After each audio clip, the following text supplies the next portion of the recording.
Things. But the dream is not over. My dream. Yours. Now. Run.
Hey, welcome back, everybody, to Marathon on RampantC.net. I'm Nargajan.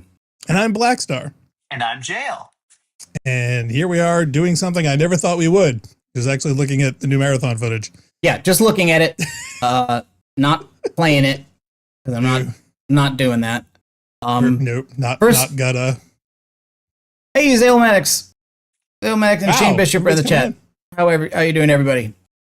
So I did sneak in their free server slam event before their launch, and I played for about an hour or so, and I recorded it, and I thought we would just look at some of that, maybe some of the videos, and just kind of talk about Marathon, because I think the bottom line is that we're, as a group and as individuals, not really that interested, and probably not going to be playing it either personally or on the stream. But I thought rather than just kind of saying that and letting it go, we should at least look at, or at least look at what I want to know is, what is the new player experience of this game communicating to those players about the universe of Marathon, which has other games in it that we quite like for a number of reasons.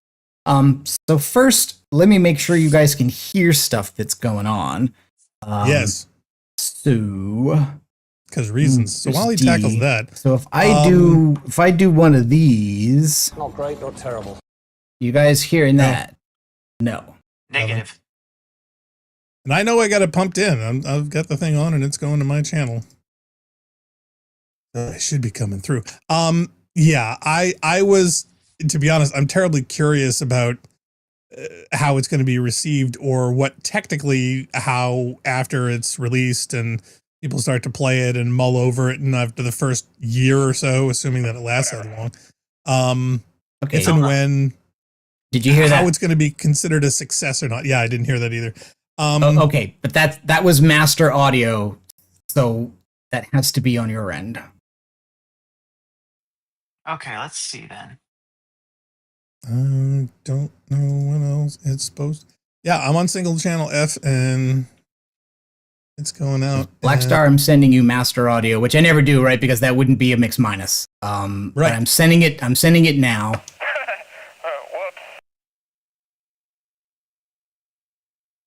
They're hearing it in the stream, which is good. Funk says my brake piston is seized, so I'm at a car repair place.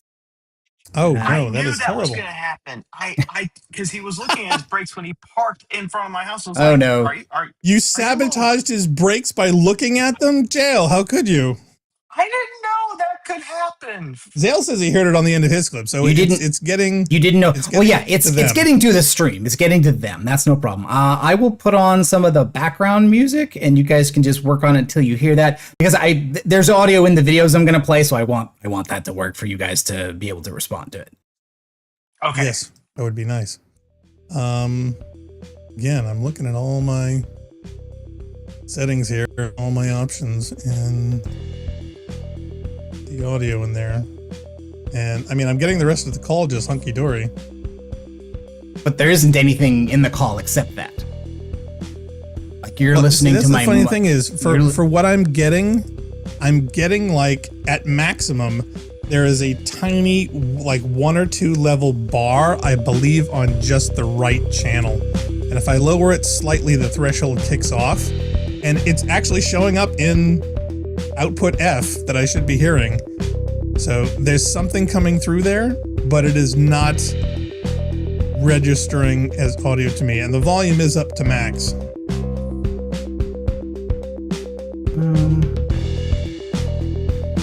Oh, there we did go. that change Now I've got it. Okay. Okay, so what did you change? It looks like bus D got turned off, and you guys are usually on bus G, which is on. But I had So I switched guess you it's to on D. our end. Yeah, no, it was not. It was me. It Yeah, was I know. me. Hey, listen. Trust is like a dam. There are a few leaks. We just gotta plug it. It's never narc setup. Okay. Okay. Let's see. Yeah, Funk Funk says, says- I did not hear.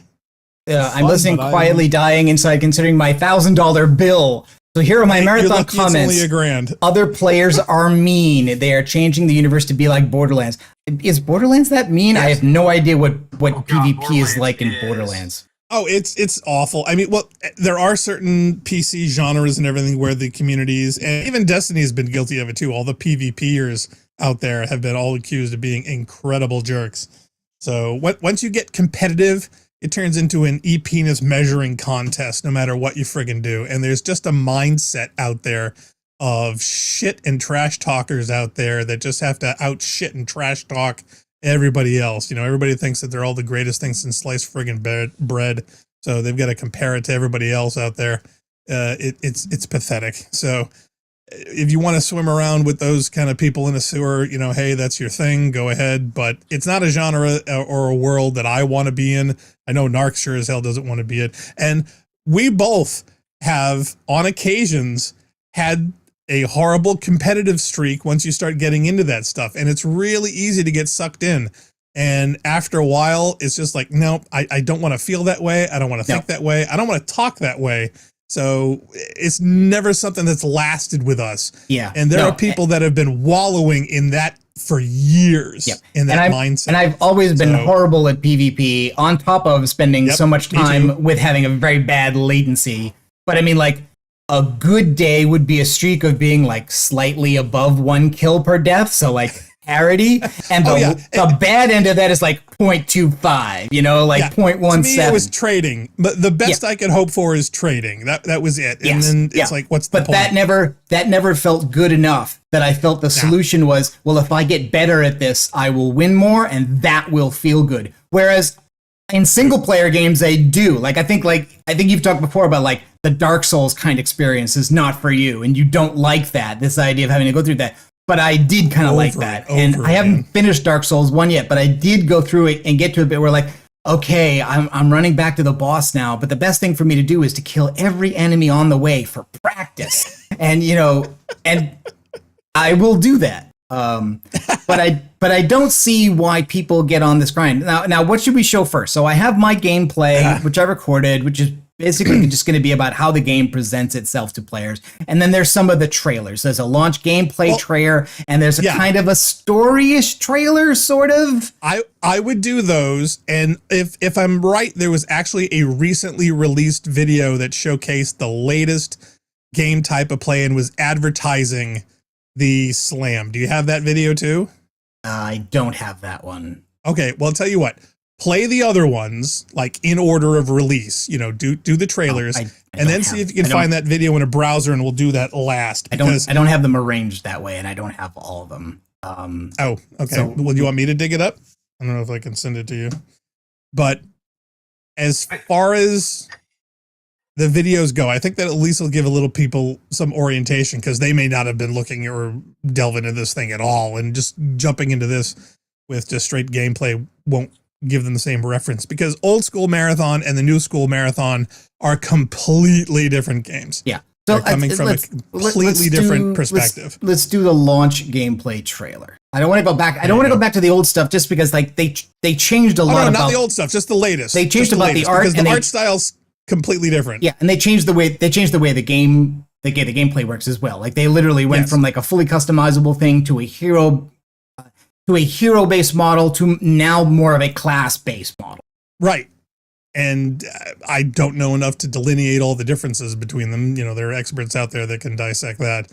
But for me, you know, it just the extraction shooter genre itself was never something I was interested in, regardless of what the character design is set for. Yeah, so. and one of the videos really kind of, I think, really jams that point home, where I basically said, like, this video is honest advertising for this game, and it is telling me to go away. It is telling me you are not going to have fun. It's literally portraying it as in the player characters' avatars in the game world are not having fun, and they turn on each other. And I'm like, there's somebody who's intrigued by that, and I'm just like, nope.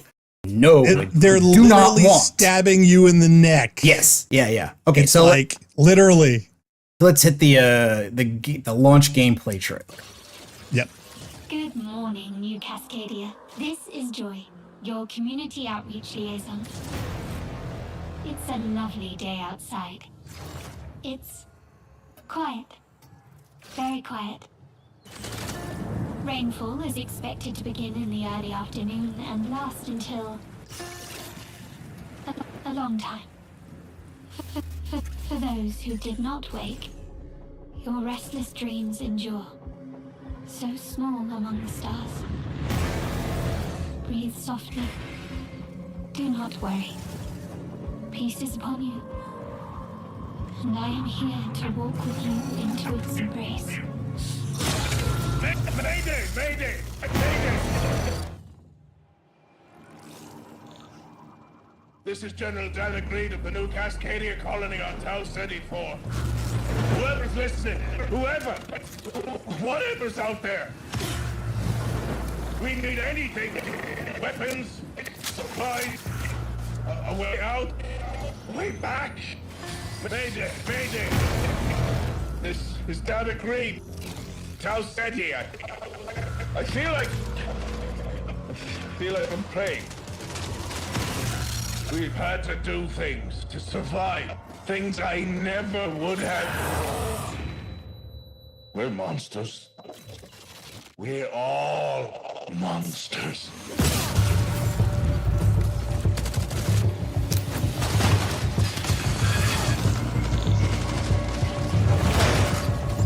Embrace.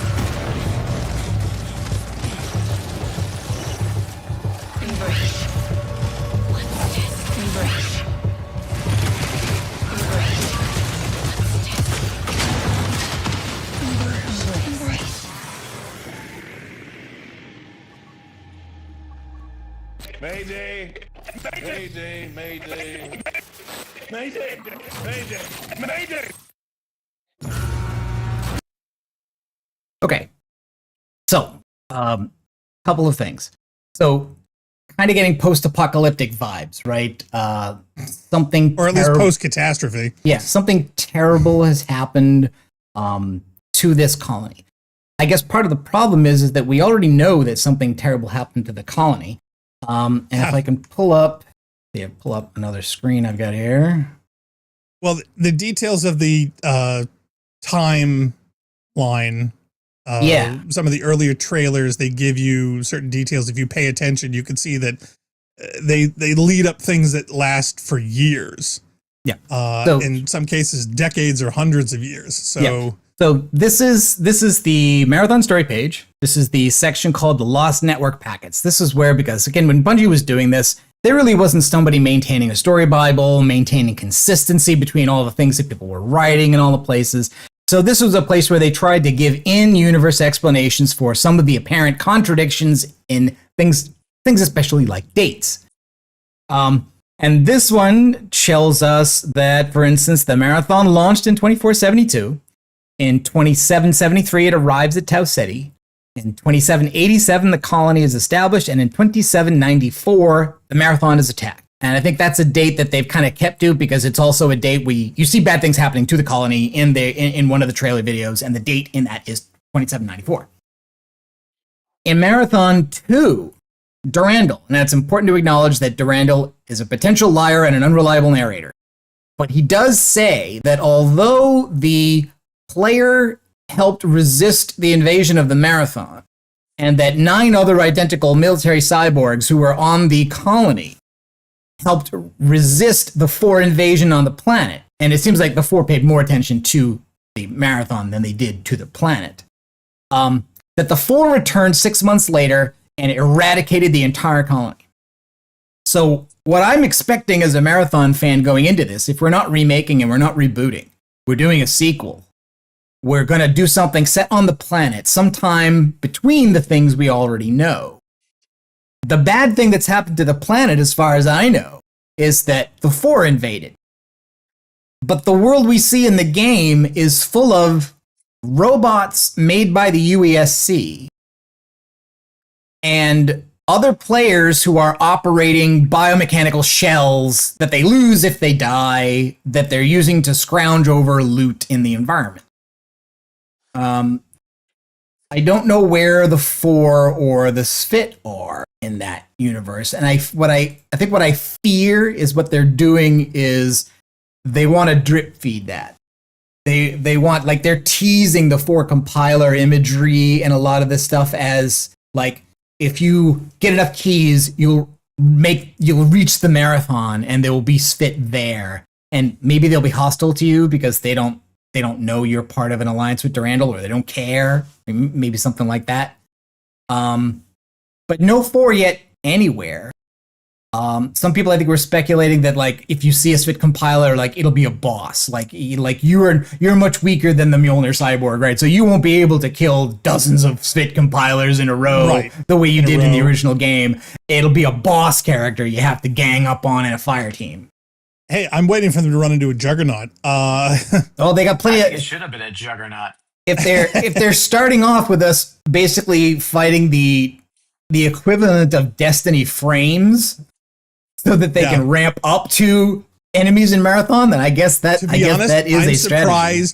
I'm surprised that those didn't make an appearance at some point, or potentially could, because when they talked about AI enemies and things like that, I was expecting more like frame type characters, and these guys all seem very, very bulky. And from the timeline and whatnot, I was just curious as to where they line up with the US EC equipment progression, as far as what they're actually using in it. But the timeline in some of the early trailers, I don't know how much is being retconned. I don't know how much they're still holding to that. That was in the era when I don't know either. Anti-Real's art was all over the place, and they had to sanitize it before release, and they did change a lot of other things. And what kills me is that, a year ago, people were dumping on this thing like you wouldn't believe, and now everybody that's looking into it is loving everything that they see and is looking forward to it, and yada yada. There's also a lot of sponsored content. I've also seen a lot of sponsored content. And my question is, how long do you think? And again, it's really based on the question of success. What does Marathon success look like? Are they expecting Destiny and Destiny 2 level success? Are they looking for even more and longer than that? And if so, how long is it going to be before it starts to look more like Fortnite or Overwatch? Or, are we going to start seeing Star Wars expansions in this too? I mean, seriously, how much are they going to be able to maintain what their intentions are as far as playability, while still not, tainting it so much with marketing to where it becomes unrecognizable? Because Marathon is a very, very unique universe. It's very story based. It's got tons of lore. It's about a lot of reading of text and a lot of high sci-fi concept type stuff. And that's an interesting idea for an extraction shooter. but at the same time, it's like, how much are you going to be able to inject to it? So I think you're right about the drip feeding, because I think that's safe. I think if the less is more mentality with this, where they can drop some names and flash a character or show a location or mention a ship or whatever, that still services, you know, the fans out there who know and get the reference. But at the same time, it doesn't paint them into a corner with lore where the game has to reflect it accurately and completely, because that was a corner they got painted to in Destiny 2. I think there was a major contention between the game designers and the game writers. And the game designers were really pissed every time the writers did something that now the game designers had to create and had to make right. And they wanted more flexibility. And that went back beyond before Destiny as well, right? Because if you think about it, right, the elites become our friends. And so Halo 3, you're mostly fighting brutes. Or actually, wait, that starts in Halo 2. It starts in Halo 2 that you're fighting brutes. But the brutes were released very much later than they wanted to. Yes, so and were not as fun to fight. They needed to iterate on the brutes a lot to make them as interesting to fight and distinct from elites. And you don't have that in Halo 2. You only get that in Halo 3. The Dutch Gel is asking, where on the Marathon Story page is this page? If you look at the menu on the left and you scroll all the way down to the bottom of the Marathon 1 section, right before the Durandal section, it's called the Lost Network Packet. And so the top of that page is a series of transmissions. Basically, I think these were they're written by in-game characters, but they're written in real life by Matt. And at the bottom, there is the broad timeline. It's not detailed. A lot of it is pre-game, which is the politics of stuff between Earth and Mars. Basically, like it's a very realistic portrayal of a Mars colony in the sense that once you actually prove you can have people living on Mars, Earth kind of forgets about them entirely. They are completely dependent on Earth, and Earth has no interest in them at all. And so when they take Deimos and make a ship out of it and say, what we're going to do is we're going to make another colony way out in space, the Martians flip the freak out, right? And they riot. Like you could have made that a mass driver container to bring us food, but you would rather do that. You're abandoning us, and they rebel. And so that's what's going on between the start of the Marathon project and when the Marathon actually launches, is a failed coup inspired by this group called Mida, which is a faction in the new game. And to be honest, it has far more reflections of what The Expanse ended up being, as opposed to what this game was showcasing initially. Like I said, it's very lore deep. It's 3 whole games. It was very, very popular for what it is and for Mac gamers that played it. So, I mean, the mod community is still going to this day. Yep. We are playing modded versions of this game. That was what I forgot even now. That was what I forgot to do. Damn it! There was I wanted to start this whole stream off with a punk thing where there was a Marathon Infinity mod where all you do is you go to a reflecting pool and you feed ducks. And I was just gonna go say we're playing Marathon. We're gonna put it on that we're playing Marathon. Just everybody, and like open with no talking. Do it cold open of feeding ducks, like ripping off little pieces of bread and feeding the ducks. Maybe we'll do it later. We've kind of spoiled it now, but forgot. What you should have done, you should have set that up for the break. So if we were actually to take a break, that would be the video in the middle of the break. But to be honest, we had fishing in Destiny 2, if you recall. There was a thing where we were actually having a mini game of fishing in Destiny 2. Yep. Oh my God. And when you're doing that, it just goes to show you've completely run out of ideas. They were trying to crack the Japanese market. That's what they were trying to do. Well, totally. I mean, they're all trying to cater to their new Sony overlords. They're all trying to expand their cultural receptivity globally now, as opposed to just being a standard Xbox, Microsoft, US market game company and game release area. So Funk says, but for this and everything, the differences between the two trailers, at least initially from a year ago and now, these ones are very dialogue heavy. and they've hired all kinds of different Yes. voice actors. And it makes me wonder if that was a reflexive reaction to what people thought was lacking in story ideas and yada yada. Maybe. Whereas in this one, I think to get around the reading page after page after page and page after text, they decided, hey, let's just spend, $500,000, hire all these actors and write all this dialogue so we can throw in little sound snippets everywhere. I think that's the middle ground they decided to go with. So that if you want to skip them, great. If not, they're still there. And the lore masters will say, well, at least we still got some dialogue in there for you. Yeah, So, I do wonder basically if they were just planning a straight up mechanical extraction shooter with none of that stuff, despite it Yes. being Marathon. I want to know. I think that's the case. I think guess- this is a tack on add-on. I yeah, really do. what I really want to know is, is this because among all the projects they could have done, somebody at Bungie, whether it's Jason Jones or somebody else, sat down and said, now the thing we're doing is Marathon, which is weird because the guy doesn't like sequels and doesn't like reboots or remakes, and this is not a remake or a reboot. So I don't know if they sat down and said to Sony, this is what we're going to do. And now obviously they put out a bunch of projects and said, we're going to do this, we're going to do this. And it was all before the Sony acquisition. And the Sony acquisition basically canceled all of them except this one. So they're maintaining Destiny 2 and they're doing Marathon. So here's the other thing about it doesn't look like Marathon. Sony insisted that it be Marathon. It wasn't like Sony said, no, you have to do a sequel because we want an existing IP and not a new IP because the new IP might fail. Well, see, that's just it. So my question, is this a sequel? They hate sequels. They hate reboots and remakes and things like that. Well, and this is just called Marathon. By the It's timeline, not it's called Marathon Tau Ceti. Yeah. It's not called Marathon they don't like colons. They're not going to do Marathon Combat The Evolved. Supremacy. Yeah, it doesn't seem to be a continuation of the existing 3 games. It seems to be its total own thing. Yeah, exactly. It's Marathon Oni. Yeah, there is an AI. So named or Traxxas or Mida or whatever or UNESC or Combat Evolved. It's not for all the MS marketing jerks out there. Zale says, would have been nice to get Greg back in the story. But again, as far as I understand, like Greg has left the industry a long, long time ago, basically went back to teaching.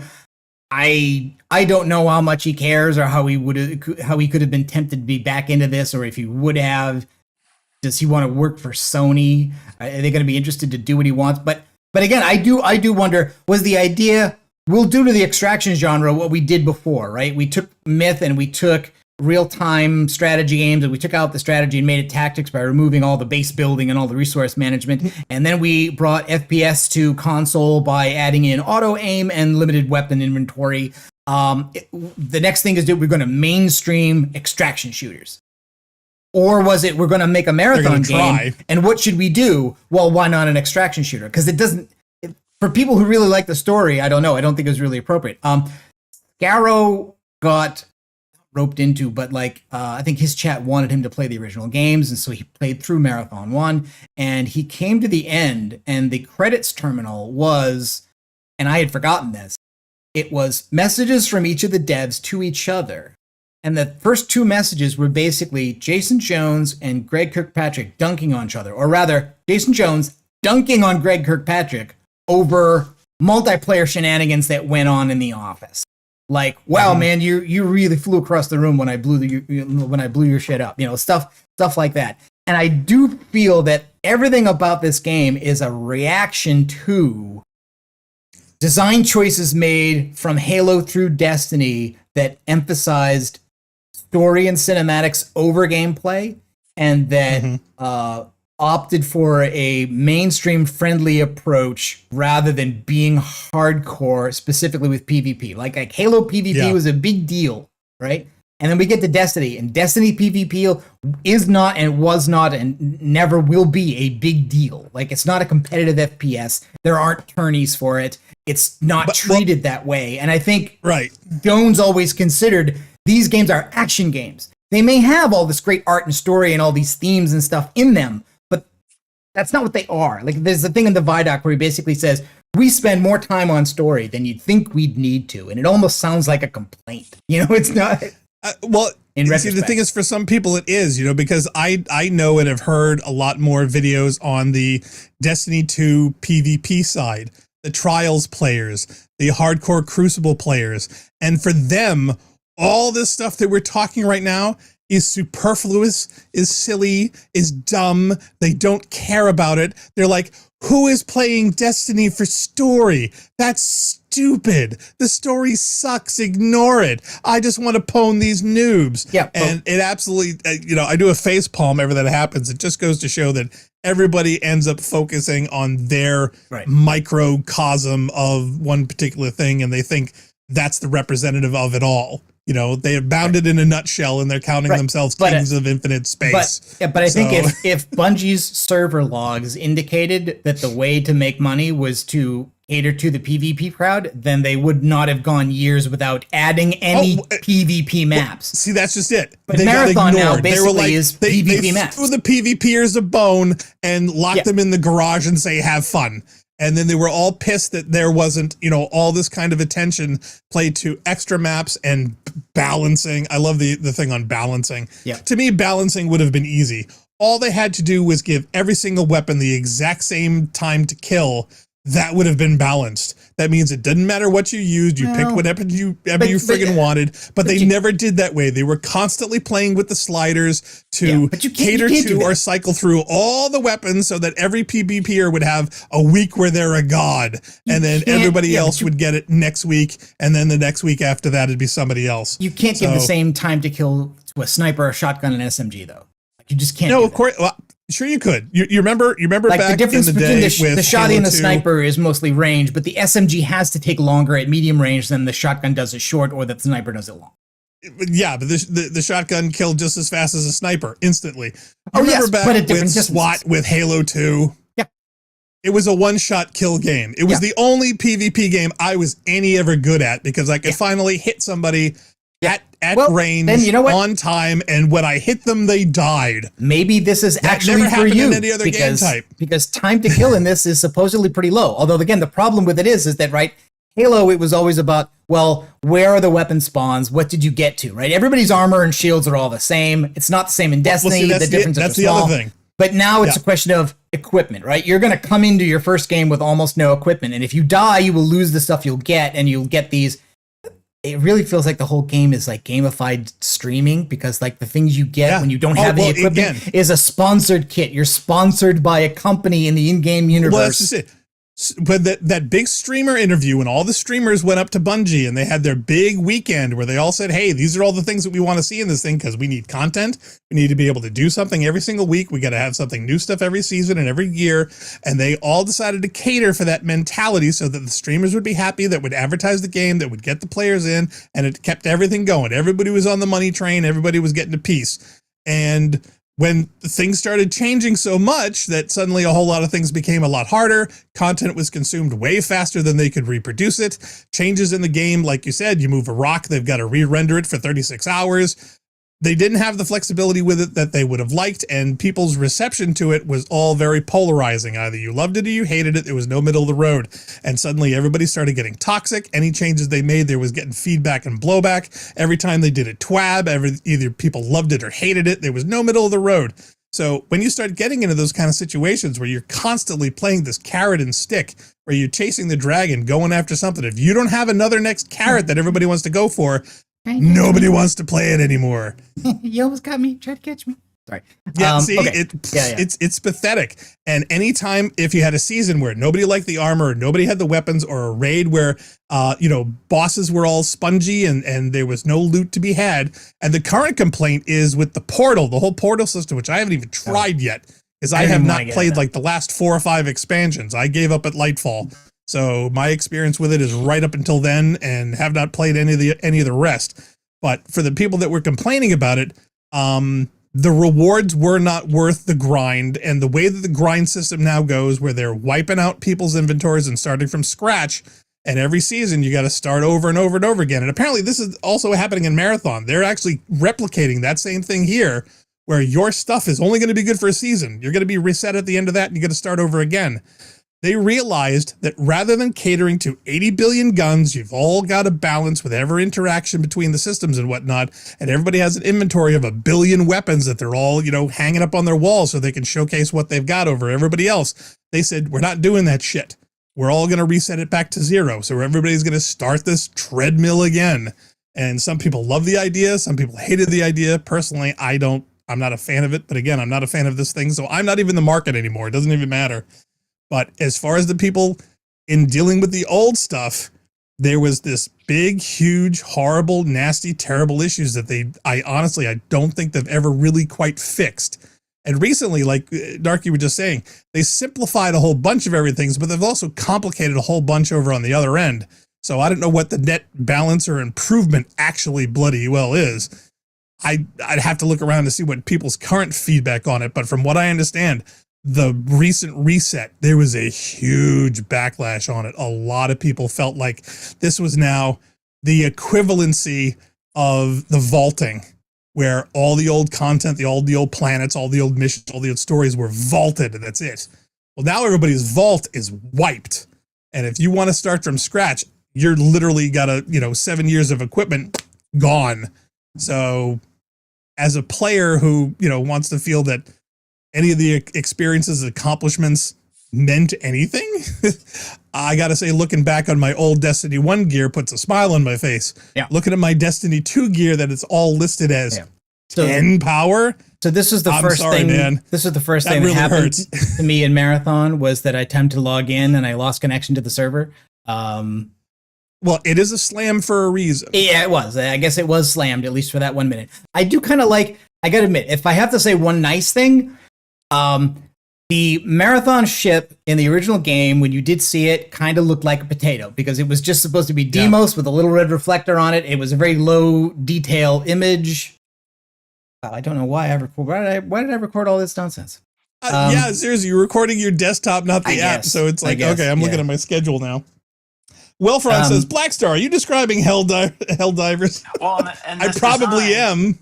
This design of the Marathon also kind of complements the level design of the original game, because you would have windows on one side of the room and windows to space on another side of the room.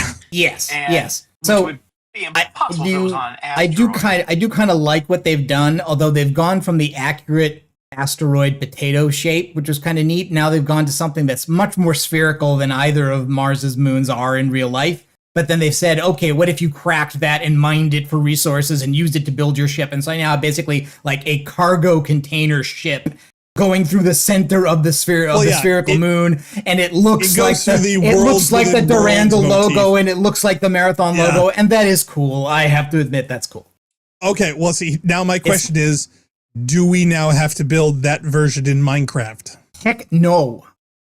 Okay. Come on, man. It was hard enough. Like, I ended up having to give up on my thing of like, let's recreate all the levels in the Marathon on that ship in our little Minecraft worlds, just because I completely lost that tool chain of those apps existing on computers that I have access to in order to make that happen. Yeah. Well, I got to say, it was ambitious. Okay, here we go. And I admire the ambition. Oh, can you raise the volume? I'll try to give it some gain, but that is playing at full volume. It's low on my end. I don't know what it is for everybody else. Also, do you know who's talking? Yeah, Funk says he likes the new Marathon chip designs. It does look extremely cool. I have to admit, it makes a lot of sense from a practical standpoint.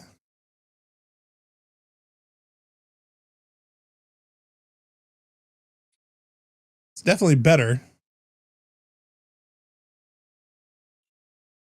Now, I got to admit also, this glosses over a lot of the political conflict that we know about from the background terminals in the original game, because they're basically saying, yes, this is a momentous occasion. Earth and Mars are both watching. Yes, Mars at that point being a conquered, rebellious colony that is starving, and look upon this ship as the wasted resources that could have been used to keep them alive being wasted on this other project. And that they Zane then says they're not getting audio in the stream. They're not getting audio in the stream. Okay, let's fix that. Hey, Blackstar, do you see, and do you know who's talking over this video and that's being subtitled? You mean the actor? Yeah, or not the actor, but the character.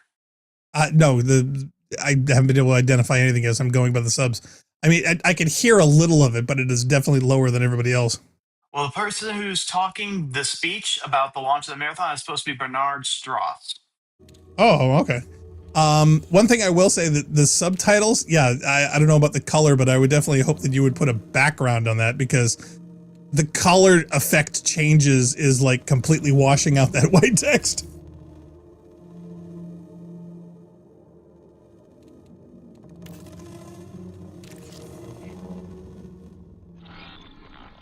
Narc, in vMix, there should be a file playback amplifier. You should be able to select the item there You cannot scrub frame by frame in it though, so I'm not using it.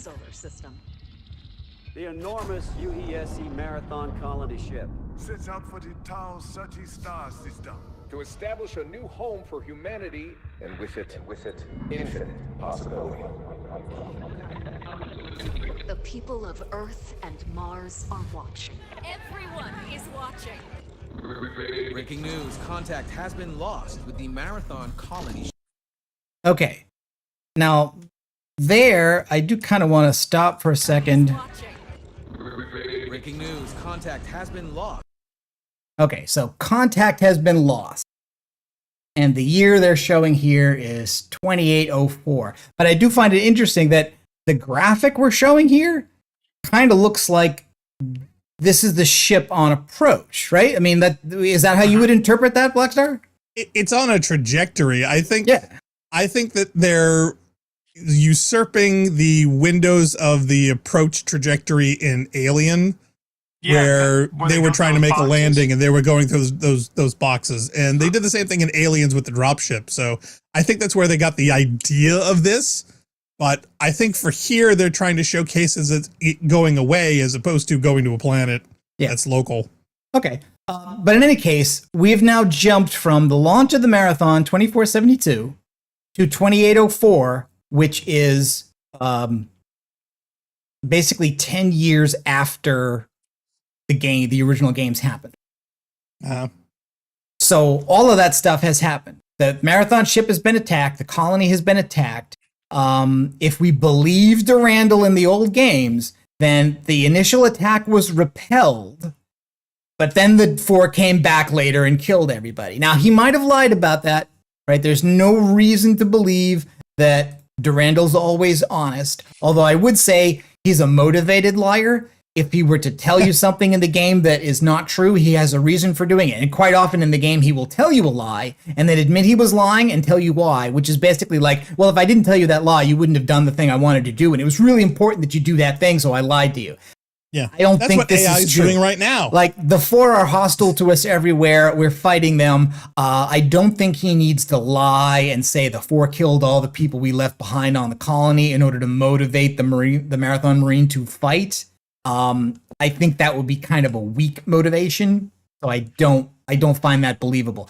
And unfortunately, I think there are enough small inconsistencies that the thing that everybody's going to bring in is like, well, there's so much weird stuff going on with the timeline in Marathon Infinity that stuff's all happened. So now all of the dates can be a little bit different, and all the things can be a little bit different because a bunch of things happen in different ways in Marathon Infinity compared to the way it happens in Marathon 1 and 2. Right. And I can buy that. It'd be cool if they acknowledged it. Well, see, the thing is, they may think there's the not real enough question is old how heads much, for it if to matter. any, how much of or any of this is going to bleed through an extraction shooter game? Yeah. Are there going to be any terminals? Are there going to be any cutscenes? There are terminals. Although I got to admit, I think the stuff they're teasing is really weak sauce. Like, and I think it also bothers me, like when Let's Players do their story-based things, and like some people have made some movie cut versions of the sequels, and they voice the terminals, and everybody always puts these really heavy robot effects on Durandal and make him do the mustache twirl. Yeah. And they really amp up the performance, which I always kind of considered Durandal to be very like underplayed, very flat affect, very straight, subtle. Yeah, subtle, matter of fact. I think the truest emotional expression you get out of Durandal through the entire trilogy is that opening all caps thing where he is pleasantly surprised that the four have shown up. He is gleeful. I think it is the only authentic emotional expression you ever get from Durandal. And I think dragging him down to the level of Shodan is not what I want. Yeah. Well, the question I have is, how much did Durandal know ahead of time how much of it was intelligent prediction, and his gleeful response to it, I think, is more, oh my God, I was right. Everything's going the way I planned. Yes. And that's where his happiness comes from. Yeah, but I also think it's the only time the mask really drops, and the emotion you're seeing expressed in his messages is an emotion he's actually feeling. The rest of the time, he's being manipulative, and I think kind of playing. I mean, I realize a lot of that dialogue can be read that way. You can play it straight and you can drip it with emotion, but I think underplaying it is the better thing. Well, and that makes me wonder, like, because we discussed, it's like, whose voice would you pick for that? And not only the voice, but the tone. But I also, how would you handle things? I also wouldn't put a heavy transform on it, and that is what everybody does. Partially, I think it's just because what it is that, like, the Let's Players doing expected from people when dealing with AI and robots, you know, they've been tainted by 60 years of sci-fi perception. Partially, I think it's also because a lot of Let's Players are small groups or one-man shops. And so what they're doing is that they need to be able to distinguish their player voice from the character voice. So the easiest way to do that is put a heavy effect on it. So now you can tell from when the player is making commentary about the game to when Durandal's just reading out the dialogue. Well, to be honest, think of all the AI voices over at Sci-Fi for the past 60 years, and they usually fall in one or two categories. And the latest one I can think of is the only one that doesn't is Jarvis, because the other two categories is either sexy female that you want to make out with, or robotic male voice that sounds like a Terminator or a dryer. I just watched somebody finish Halo Infinite and say it was a great ending to the game. Don't even get me started. But it is worth pointing out that, like, there is not a heavy voice transform on Cortana, and Guilty Spark gets one, but that's where the sexy voice comes in. It's kind of subtle. Okay. Anyway, let's roll through this. Let's roll. With the Marathon colony ship. Official messaging from the UESC is that nothing is amiss. The people just want to know what happened and what is the UESC doing about it. Okay, so assuming what has happened is the 4 attack, nobody knows that, which is weird because in at least one level in Marathon, our mission is to activate the transmitter so we can send a message to Earth about what happened. So if that was ever received, it looks like it's not general knowledge, right? The general public is not aware that there were aliens that attacked Tau Ceti and the Marathon. No answers.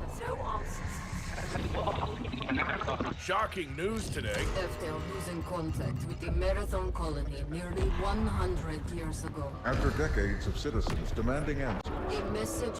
Okay, so now we already skipped over the original trilogy by jumping to 2804 and pegging that as when contact was lost.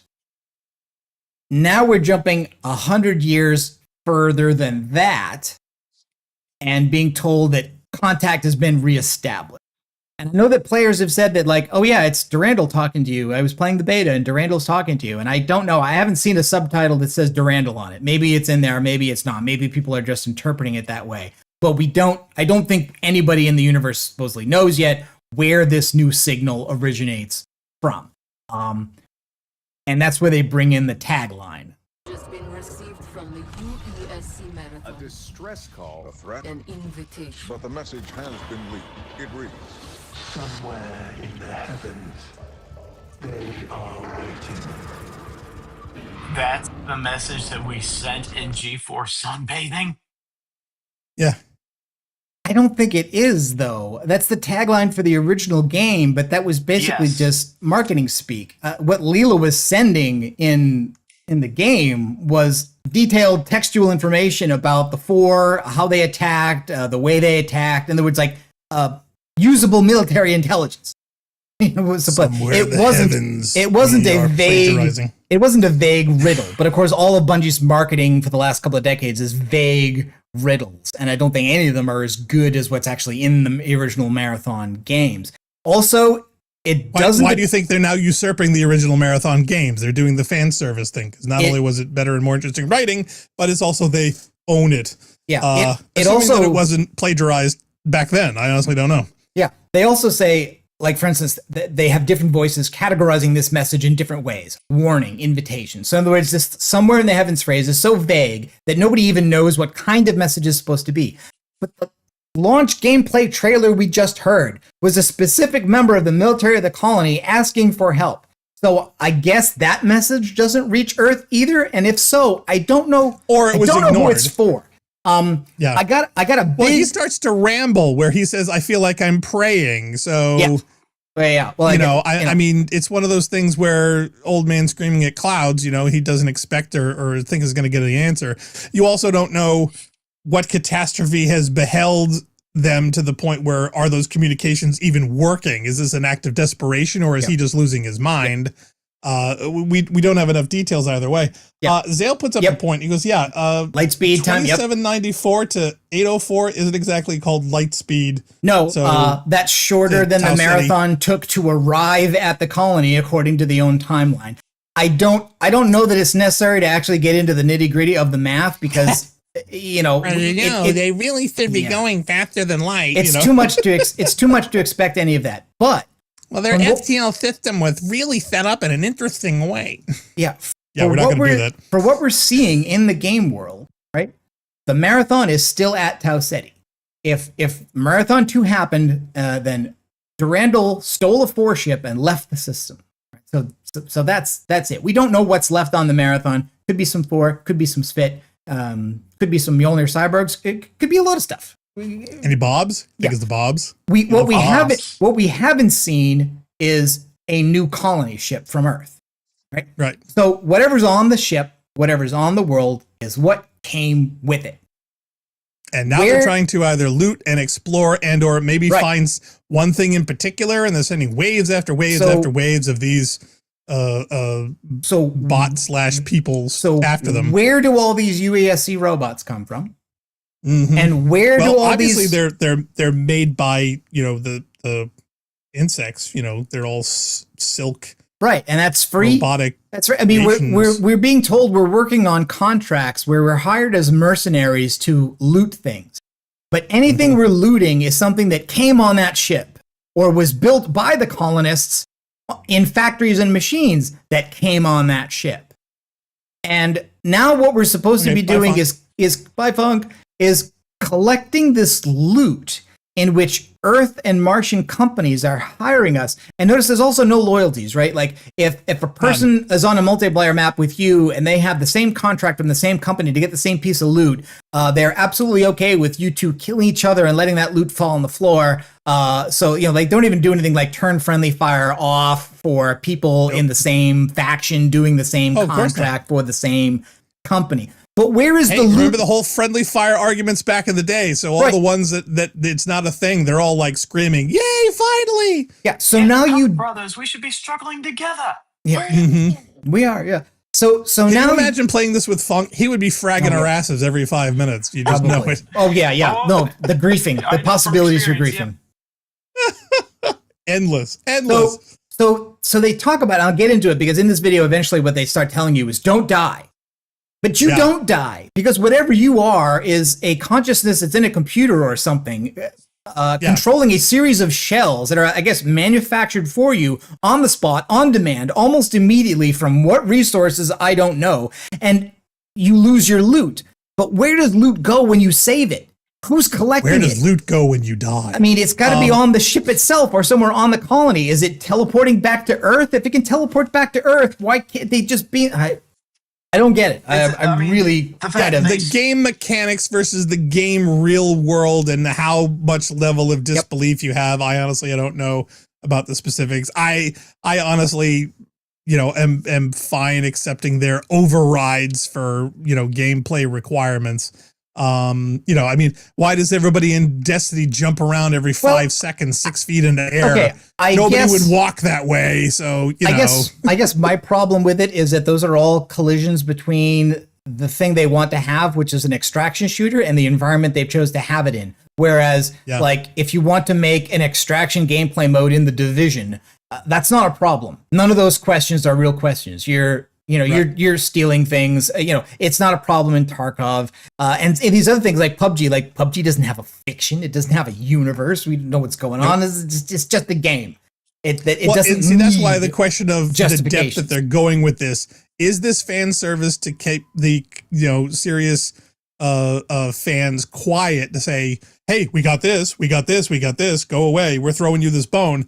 Or is this hopefully a hint that this is going to be meaning something or going on later? They're going to be big reveals season-wise. Is there going to have a parallel story, or are they going to run to the same thing with Destiny, where the lore in Destiny is this big and you get this much of it in game? You know, are they going to run into that same problem again? Okay. So let's. I honestly don't know. Let's try and continue here. And I love that chat's blowing up. Yeah. Oh, can I also say, by all means, I think somebody thinks they're cute by calling the player avatars in Marathon runners. I think somebody's really proud of that. I got a couple problems because they wanted to steal from Blade Runner. No, I got a couple problems. No, that's fine. I mean, rip off Blade Runner all you want. I mean, maybe steal the best bits instead of that, but whatever. Fine. Somebody starts talking about Tears in Rain. One of the social spaces where fans of the old games have collected is Reddit, and there's a subreddit which is Marathon. And every once in a while, somebody who's starting the hobby of marathon running and doesn't know where they should be going posts basically cross post their new story of how they're prepping for their first marathon, and they post it to our marathon, and people have to say, wrong subreddit. This is about Marathon the game. Yeah, this is Marathon the game, not so Marathon often, running. Yeah, it happens so often when the terminology cross-pollination just gets completely messed up, because you talk to anybody off the street about Marathon, they're going to be thinking Boston, they're going to be thinking Olympic, they're going to be thinking actually jogging suits, sneakers, and glasses of water. And you're going to get a bunch of nerds like going, we're not talking about that. Yeah. And then there was a really great post where somebody fictionalized a thing where as you started to read it, you thought it was one of those kinds of posts, and then the Marathon fiction seeped into it, and you realized, no, he was actually talking about the game. But you notice now, by making character avatars in the new Marathon game called runners, you've now confused the search engines forever. These things used to be separated, joined only by the word marathon, and now you've linked in another related word, making it impossible for you to do anything. And early on, we'll see when we get love bees all over again. We'll see when we get to this video that when the player lands, one of the first things you hear is a computerized voice that says to you, unauthorized runner, which sounds like we're not talking about Blade Runner. We're actually talking about Logan's Run, but never mind. I was wondering, why does the AI in the colony know that term, this in-game term? And is there an authorized runner? As opposed to an unauthorized runner? Exactly. Like why? Why is that a thing? Are there walkers? Are there joggers? Evaluating vital signs. Evaluating recognition response. Executing neurological. Oh, here come the silkworms. Which look more like caterpillars, actually. They're the moths. Hey, you remember the moth people from D2 and 76? Yep. They're cooler in 76. Well, the hive were supposed to be the moth people, I think. Inhabiting a biocybernetic shell. Okay, so here's another thing. So these shells are disposable. Somehow the loot is valuable, even though some of it is like expended shell casings. But and nobody harvests the bodies themselves. They just go for the gear. It's not like they take people's arms and headgear and it seems like arms and legs and these things are pieces. so sophisticated. You'd think they'd be really valuable. They're apparently not. Only some of the stuff they carry is, even when you don't know what it is, and it's just something that gets auto sold at the store when you check it in. That seems weird to me too. Well, what really seems weird to me actually is they're spending so much time blowing these things away, leaving them to leak and rot and decay on battlefields, when you'd think if they're that important or that valuable, they're not trying to constrict them for their own use. Why aren't they trying to take over the shells, override the shells, modify the shells, use the shells to make their own shell army so that they can ward off any other team of 4, team of 6, team of 3 when you've got 90 of these things? Do you know what I mean? It would seem logical for assets on a planet which are limited and scarce and really hard, when they're bringing weapons and shells and equipment and combat gear, wouldn't you want to capture that? Because then the enemy is supplying you. Yeah, and you're using those tools against them. Then their shells become your shells. Maybe it this seems illogical to me. Yeah, their behavior, the way they do this. Maybe this will right itself in the future if they ramp up to alien technology. But right now, it basically seems like a bunch of people picking over their own garbage, and it doesn't really make sense. I don't get the idea and they're fighting over specific garbage and ignoring really valuable stuff. Yeah, I remember that animated movie that the Academy Award winning guy did, and he spends like 20 seconds of nothing but our characters just picking up random stuff from the shelf and is like, this is it? This is it? I made a fan video of that where every time they pick something up, they would have that marathon green screen where it goes and they have the item pickup ching. Ding, ding, ding. Yep. Yeah. Oh, I love doing that. Okay, so they also say here, for instance, subject psyche is preserved outside their body in the event of shell death. Now, they use 2 words there, body and shell. So I'm assuming that's because they want these to be viewed as 2 distinctive things, right? The shell is the thing that's on Tau Ceti that you're controlling. But separately from that, your mind is not in a human body. So in other words, like, you're not playing a VR game, right? You're not remote controlling these shells. A copy of your mind has been transmitted, cloned into it. Yeah. Yeah, exactly. And possibly, maybe we'll reveal it. My own theory about this basically is that the runners, the source for psyches for runners is the Martian colony. The Martian colony is all dead. They've preserved their minds in a computer. They're using that computer to transmit them at Tau Ceti to put them into shells to fight the UASC and steal from them. That's kind of the only interpretation that makes sense to me. Maybe we'll get to it. But the fact that they use, say, outside body in the event of shell death, meaning they're not just talking about the fact that your psyche is outside the shell, they mean it's outside your body, in the sense that your body might either be dead or in cryo while your brain is being a mercenary. But also, what's the technology that allows Mars or Earth at this stage of development to do that, to copy a person's personality? Like, this is not covered in Marathon. Anyway. Well, Zale says, maybe there's biodegradable or something. Maybe they have a short lifespan. He goes, sure. Behind. They all have a short lifespan. It's 25 minutes. I don't know. It's 25 minutes. Altered carbon. There you go. Altered carbon. Yep. That fair. Okay. Let's keep. Well, rolling. Actually, here, hold on. Before you continue, it's like, how long is this? The whole video is only an hour. Well, no, I mean this opening that we're dissecting frame by frame. How long is this? Not long. Okay, why don't we play through the whole thing of that? Because the moment I get interested, you pause and go into a diatribe. Let's stop it. Yes, please. I'm sure the audience is freaking out. Subject exists only in this liminal state while their next shell is being woven. Please stand by. Yesterday, I walked with feet of fragile flesh. Today, I drift as light across the grid. Runners arrived in the Tau Ceti system after the investigation of a distress signal lost colony ship, the UESC Marathon. Warning, ignition runtime error. Assert. Runners are mercenaries, hired to salvage from the ruins of the human colony on Tau Ceti 4. Proceeding with suboptimal durability settings. Liminal buffer status 100%. Runner defragmentation complete. Your shell will be ready momentarily, and you will deploy to Tau Ceti 4 for your first assignment. Please prepare for consciousness transfer in 3, 2, 1. Initiate. Good luck. My SSD doesn't need defragging, but I guess these people's brains still do. Well, you have trim on, so maybe they don't have it. The magic feather. There is SSD garbage collector.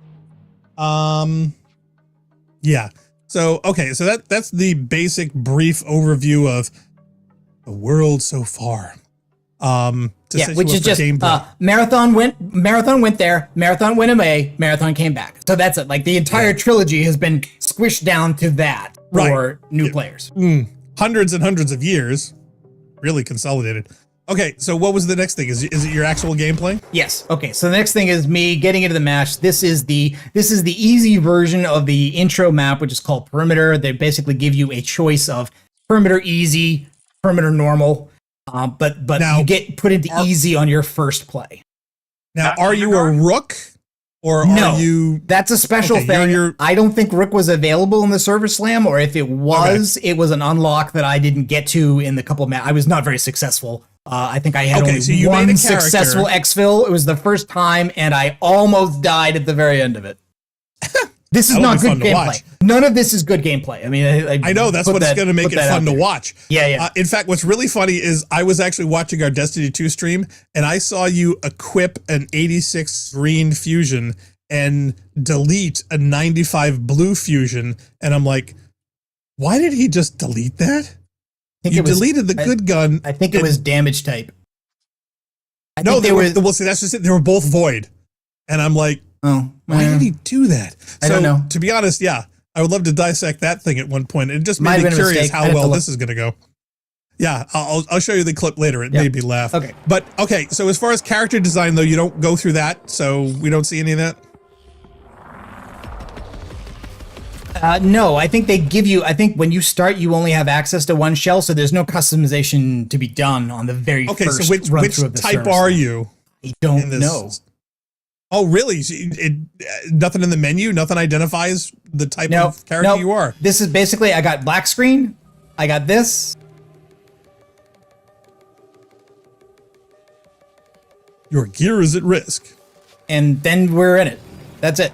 Wow. Okay. I think you don't get access to any of the menus until you've done this first one. I don't know I don't know which of the shells is the default. Somebody who's more familiar with the designs probably knows. Well, see, that's what made me think, like, well, maybe they just give everybody a Rook.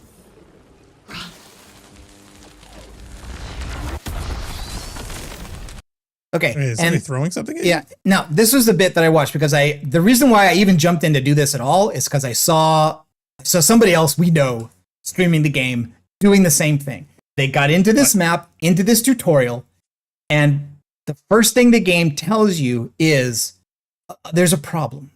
It tells you. Well, it's hard to follow what's going on because you stop it every 5 seconds. It's saying your neural interface is malfunctioning. This is your first playthrough. You don't know what it's like when the neural interface is operating properly. Well, okay, so they're doing the same thing that they were doing in ODST, which is the moment you drop, bad things start happening with your interface, and you can't tell whether your Xbox is red ringing or whether it's in game. But one is you're a Halo player, so although again, fall damage and the way damage is presented to the player is different in ODST than it is in the other Halo games, but you did have a basis of expectation and you've been watching cutscenes for a while, so you kind of know, what I'm saying, like your HUD came up. You know more about what to expect in those games than you know here. And then the thing they wanted... let's see the gameplay. We can talk while it's playing. That's what commentary tracks do. Well, that's what I figured we were doing. So they give you this lightning, and they tell you to take shelter. And I watched numerous streamers get killed by this because they were looking at the world, trying to figure out the interface, looking at everything. And meanwhile, there's a 20 was damaged during transfer to the planet's surface. Your shell too. And I went through that, and I'm like, wait a minute, I'm not sure what's going on. Did I miss something? So I backed out, and then it warns you about being punished for, forfeit and skip. It's possible, for instance, to load into a match with no ammunition for your equipped gun, and then you'll be punished in the rankings if you back out to get out of it. So you've either just got to suffer. They mentioned if anybody drops, you're going to be losing your stuff. They don't want people going in and either griefing or going in and not playing or going in and then bailing instantly. Because again, that's what a lot of PvPers do when they get a match they don't like, they get a game type they don't like, they get a map that they've done a million times, and they just say, screw this, I'm out. And they're like, nope, you do that, you're going to suffer. So yeah, I know what was going on here. Yes, and you're messing with your settings because my controller won't work. Because I'm trying to play with the controller and the controller is not working. Yeah, this is not what I would call a conducive first AAA user experience. No, they're not letting you set all this stuff ahead of time to get ready into gameplay. They're throwing you in the deep end and saying, start swimming. Yeah, so I had to give up and play mouse and keyboard because I could not get the controller to work. Wow, okay. The aim response curve is selected on Classic. Is that Marathon Classic? I doubt it. I was like... I don't think there are any settings or parallels with the original game stuff in this at all. Now also, there's no impression ever on what is going on there. What is up with that lightning? What is happening? Is this just weather? Is this enemy action? No idea, and I never saw it. Is it a weapon? Is it a life form? Is it live? Is it Memorex? It's a tutorial. It's a... Well, Shane Bishop says, is there no tutorial? And you're like, no, this is it. This is it. So this is your tutorial. As far as I could tell, that lightning existed only to shoo you to get out of the rain. And I did not see it in any other run that I did. Yeah, this is typical. Okay, you're going in the middle of hell. Here, you'll need this kitten. Good luck. Yeah, and this is me trying to find a way. I watched a video that told me how you might be able to fix the controller, and it didn't work. Wow. Okay.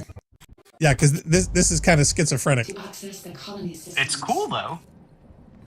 It's going to give me an epileptic fit. Okay. All right. So this is another run. Yeah. This of is you the third in the building attempt at the initial run. Okay. All right. So this is the first building. Yep. So you're supposed to. You got hurt, so you can find healing items. So now we're finding healing items. I got to admit, these healing item icons don't say anything to me. I'm not surprised. You know, I mean, it's totally new. Oh, they didn't even reuse the recharge sound. You have health and shields, but 4 is a smart heal where basically it heals the thing. It uses what you have to heal the thing it thinks you need to heal. As opposed to just being a straight. So like if your shields if your shields are full, and your health is damaged, it will heal you health if you have an item to heal health. Well, that's okay. Now, who is the AI talking to you? This is Oni. We will see them after the first run is complete. Okay, so this is Office of Naval Intelligence.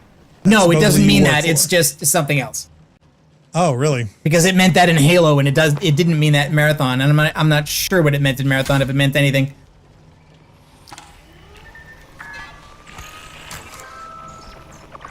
Is this one of the terminals? Welcome to New Cascadia.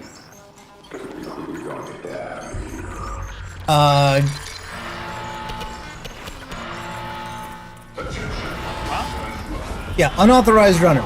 Is there an authorized runner? Kyogo's asking if I'm playing on Bazite. No, because this requires BattlEye, which does not work on Linux. Okay, so now there are AI robots that are coming to kill you. And what the tutorial wants you to do, in this case, is not exit the building and not fight the robots. It wants you to escape.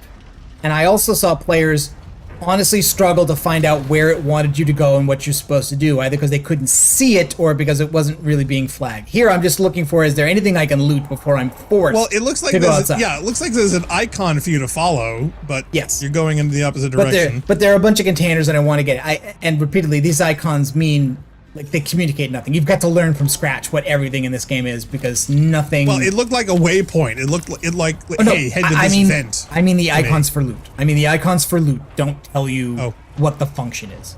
Oh, well, of course not.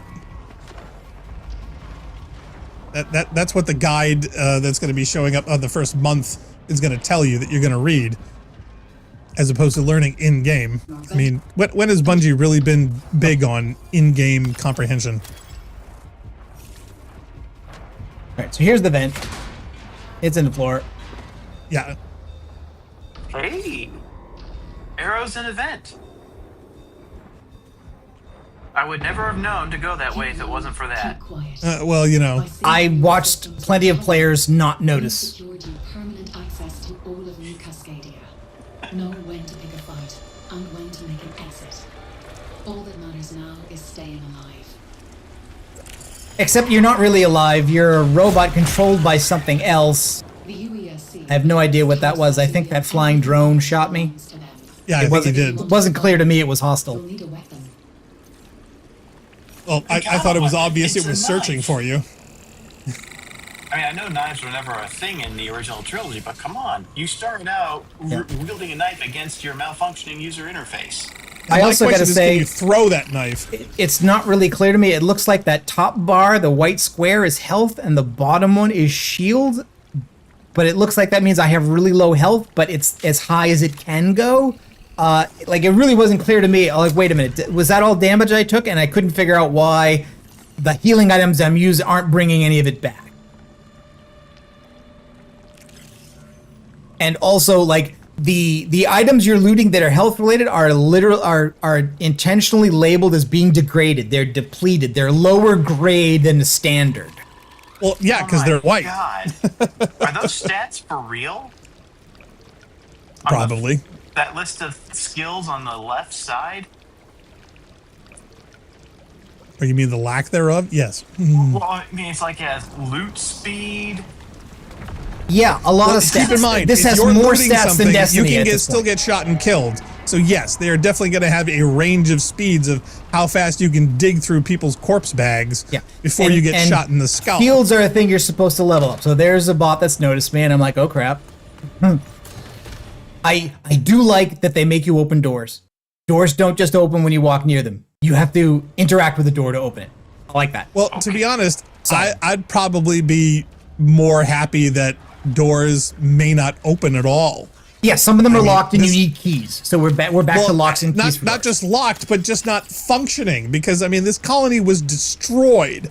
Why is every door working? That doesn't make any logical sense to me. Now this is another tutorial mechanic, because again, watching other people play other levels, I haven't seen it before. So that's kind of like virtual alarm tape.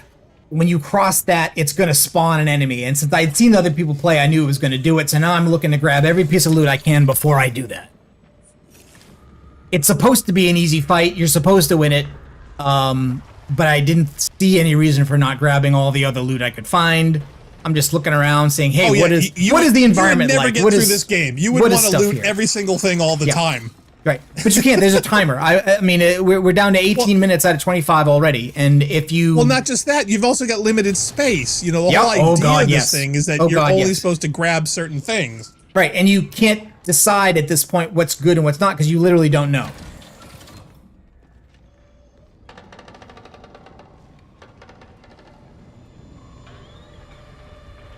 Also, a lot of the environments so far in the game appear to be industrial, which I'm sure, like, obviously there need to be food processing.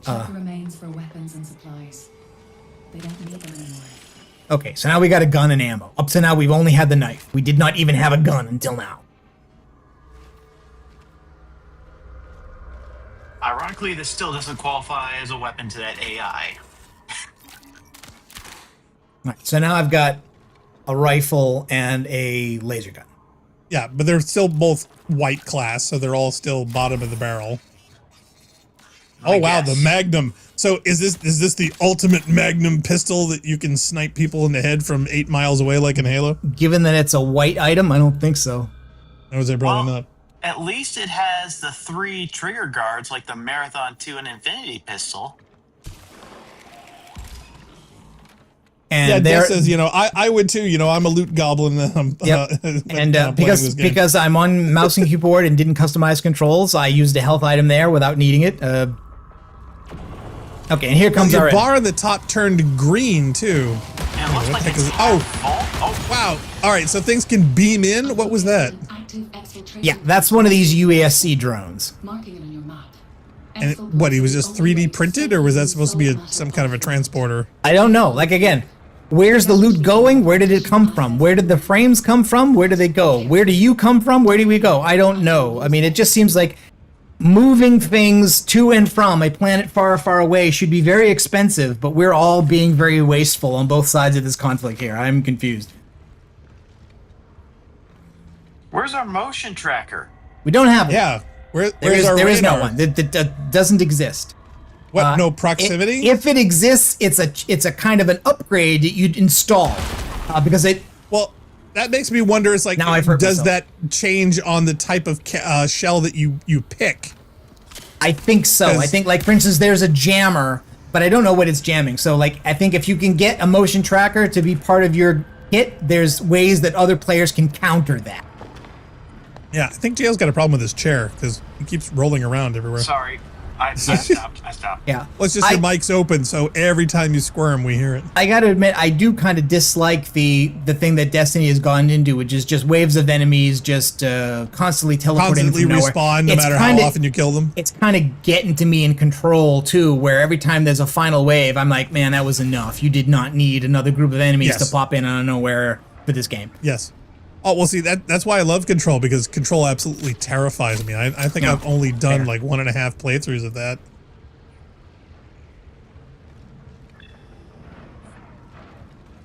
In fact, yeah, have you spent a lot of time in the arcade?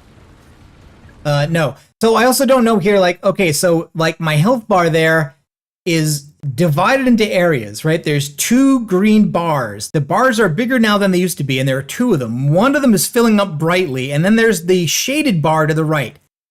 I don't know what they're attempting to communicate to me with that, but I have no idea what any of that means. If it was me, I would think it was an experience bar. And the stuff then the green that's not highlighted is the rested. Yeah, one of them is shield and one of them is health, and I'm not even sure which one is which. I thought I knew, but now I'm doubting.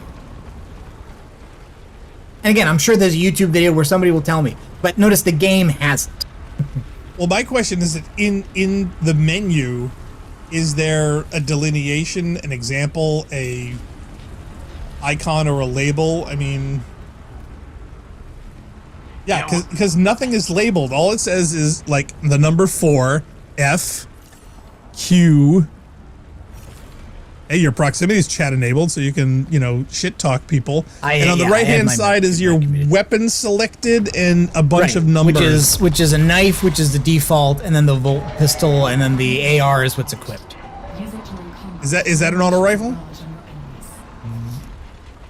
I believe so. Yes. That's another thing about the weapons. They all look the same. It's an assault. I really haven't been able to tell the difference between any of them in any of the videos I've seen, other than maybe the sniper rifle, because it's got a longer barrel. So that thing is the extraction point, and it brings these enemies down right in front of that, so you have to fight them to get to it. Well, but they're not. The thing really kicks. A lot of kick on it.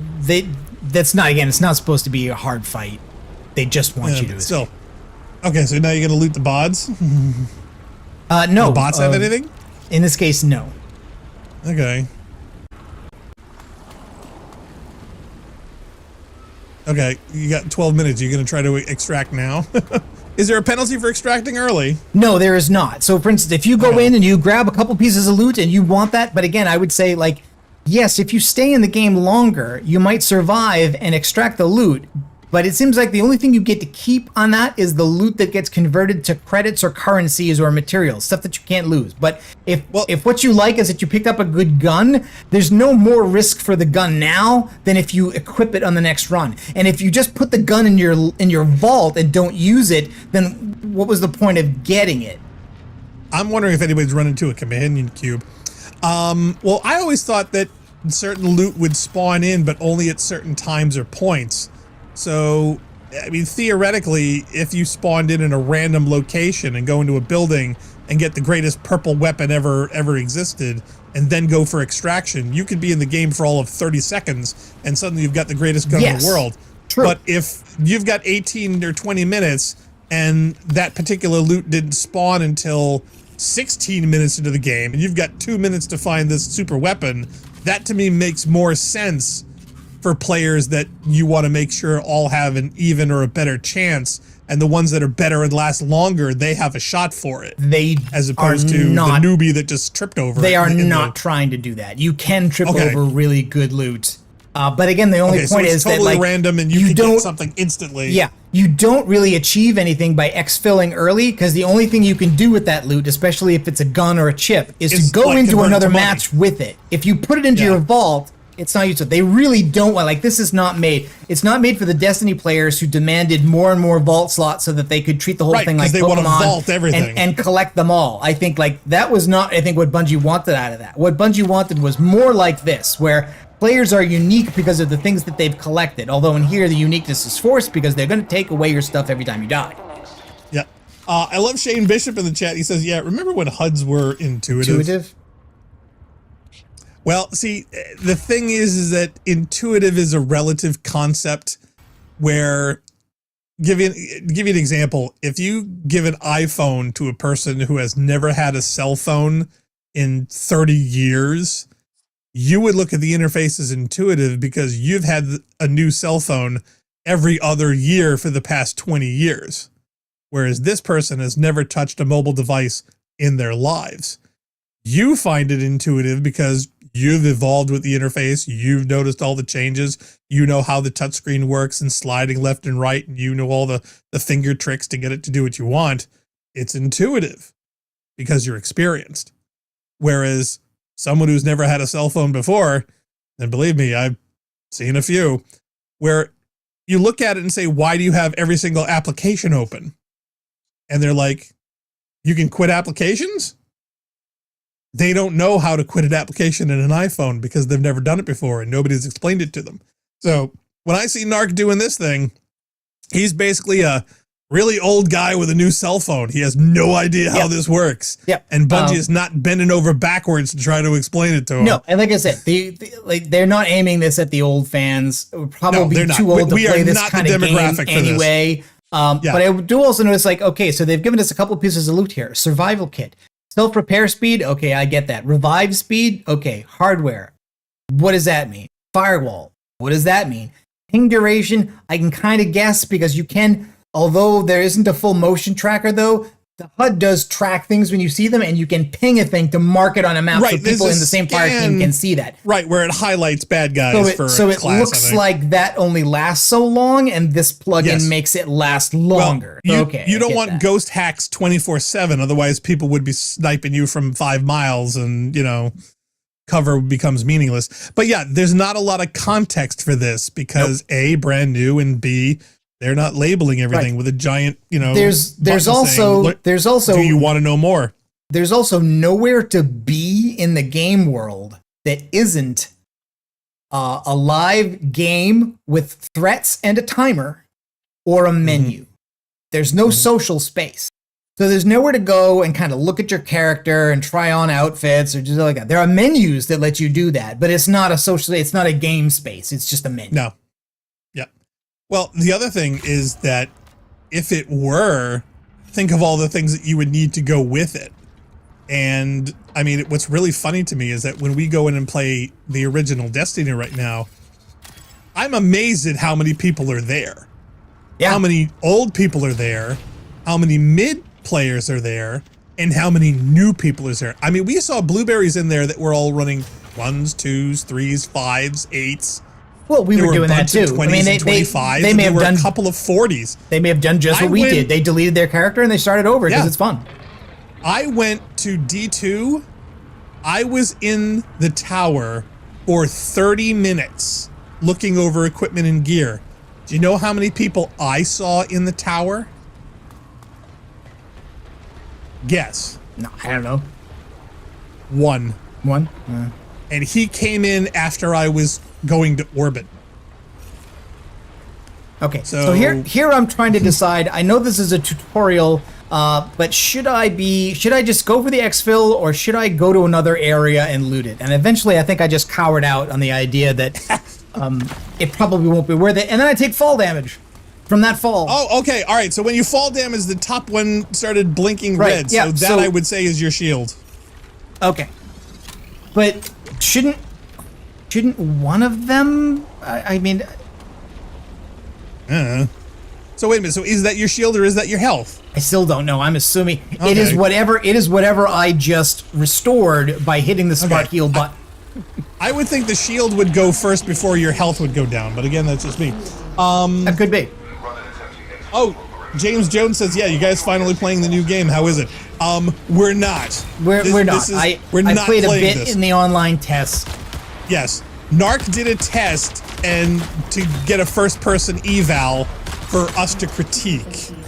That's it. We are not playing this game. We are not buying Marathon. We are not going into it. If Jail or Funkmon do, hey, we'll throw some of their gameplay or whatever else. But so now it's not something we're doing. This is a special one-off to dissect a little exposure in this one gameplay we've had. So like supers and abilities, these players also have two kinds of abilities. One of which is called tactical, one of which I think is called primary. And the one they give you in this tutorial is a shield. When I've seen other people play it, it puts you into third person when you deploy it, but for me, for whatever reason, it didn't do that. Maybe that's a setting you have to change, and I didn't change it, I don't know. But it is a thing. So after you're trying into exfil, it says, hey, your ability is ready, use it, and you give the shield. Right. But getting shot with a shield still seems to cause damage, so I can't tell if it's really done. Well, your anything. shield and your health are now look like you're critical, so I think you're one hit away from dying at this point.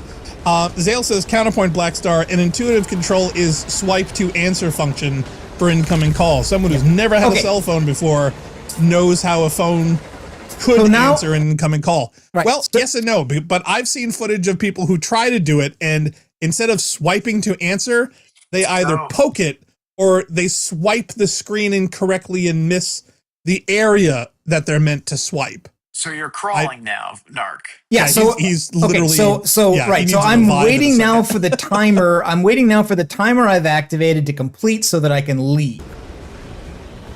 And they spawn these extra enemies out there, and now one's coming around the corner, and I get shot by one. So now we're 7 seconds to go, but I'm down. And no one's going to revive you. And no one's going to revive me because this is a solo experience, and that enemy has just entered there, and apparently I think it just can't see me behind the post or whatever, or it doesn't manage. I barely make it out. That is the only successful run in this recording. The only successful run, which is the tutorial run. But I've seen people die in the tutorial, and it just repeats. So you've got to do the whole tutorial over again until you finish it successfully once. How do you say this guy's name? Is it Tide 711DES? How do you pronounce that? Tides. So I killed three things. All right. So this character type, what is this? Is this the? I don't know. It looks like the Titan. I think it's the Titan equivalent, whatever that is. It's just maybe it's Destroyer. I don't know what they call the new ones. It's Destroyer because they mentioned how they tried to make this look like the original Marathon Mjolnir armor. Yeah, kind of. You can see it in the helmet a little bit. Ty says, yeah, that's not the shield. Okay, so that's the health. So if that's the case, then yeah. The delineation is the fact that neither of those are labeled, and looking at them doesn't tell me anything. Yeah. I also think when it wanted me to do the ability, which was the shield that it pops out when people go into third person, I think whatever my ability was, it wasn't that, or the key I hit wasn't the one that did that. So like the thing I had was not a shield, but I thought it was, and then I got shot through it. GeoGo999 says, yeah, if the tutorial is hard enough that it requires reruns, then there's a problem with the overall difficulty of the bots, I think. Well, to be honest, I think, again, we are not the genre, and it's all about context. And I think this is designer made for the extraction shooter crowds that are used to the menus, or they've been trained on other extraction shooters, so that when they see this and absorb the equivalency, they get it. So in a certain way, Bungie, I think, has ignored trying to train or go through a regular tutorial or label everything, because instinctively those who play Tarkarov or Arc Raiders or whatever else that are big in the extraction shooter stuff, there's a comparable version of that that's already been explained, they already understand, and they already expect. So I think once they get here and they start going through it, they say, oh, that does this. Oh, I got to heal by this. Yeah, Oh, I got to trigger that. So they'll either identify. Bungie didn't bother because they felt they didn't need to. Yeah, they'll either identify equivalencies or they will learn over time, and the community will build up a knowledge base about stuff. I mean, I'm already seeing tutorials where they say, "Hey, there's a new character. It's called the Rook. Its balance is a little different. You come in later in the match. Your equipment is not at risk because you're not using any equipment you've stored up. That you just get a standard kit. Here's a route you can run on this map. You will enter here. Somebody will probably have already opened this door to get you the good loot. So go in here and do that." So the community is building the knowledge itself of how to play the game that's not in the game. And you can see at least the other people that are on my friends list that were playing during this. It's was Kermit actually playing? Is he playing Marathon? I don't know. Masochist, It does say all Xbox, so I don't know. Does that just mean they were logged into their Xbox, or does that mean they were actually playing Marathon? I'm not sure. Well, they link accounts with that kind of stuff, so who knows how that pops up? You know, Yeah, I mean, who the heck knows? no idea. Jail, are you okay, buddy? Yes, I am, and I just want to say Helldivers 2 has an excellent tutorial to it.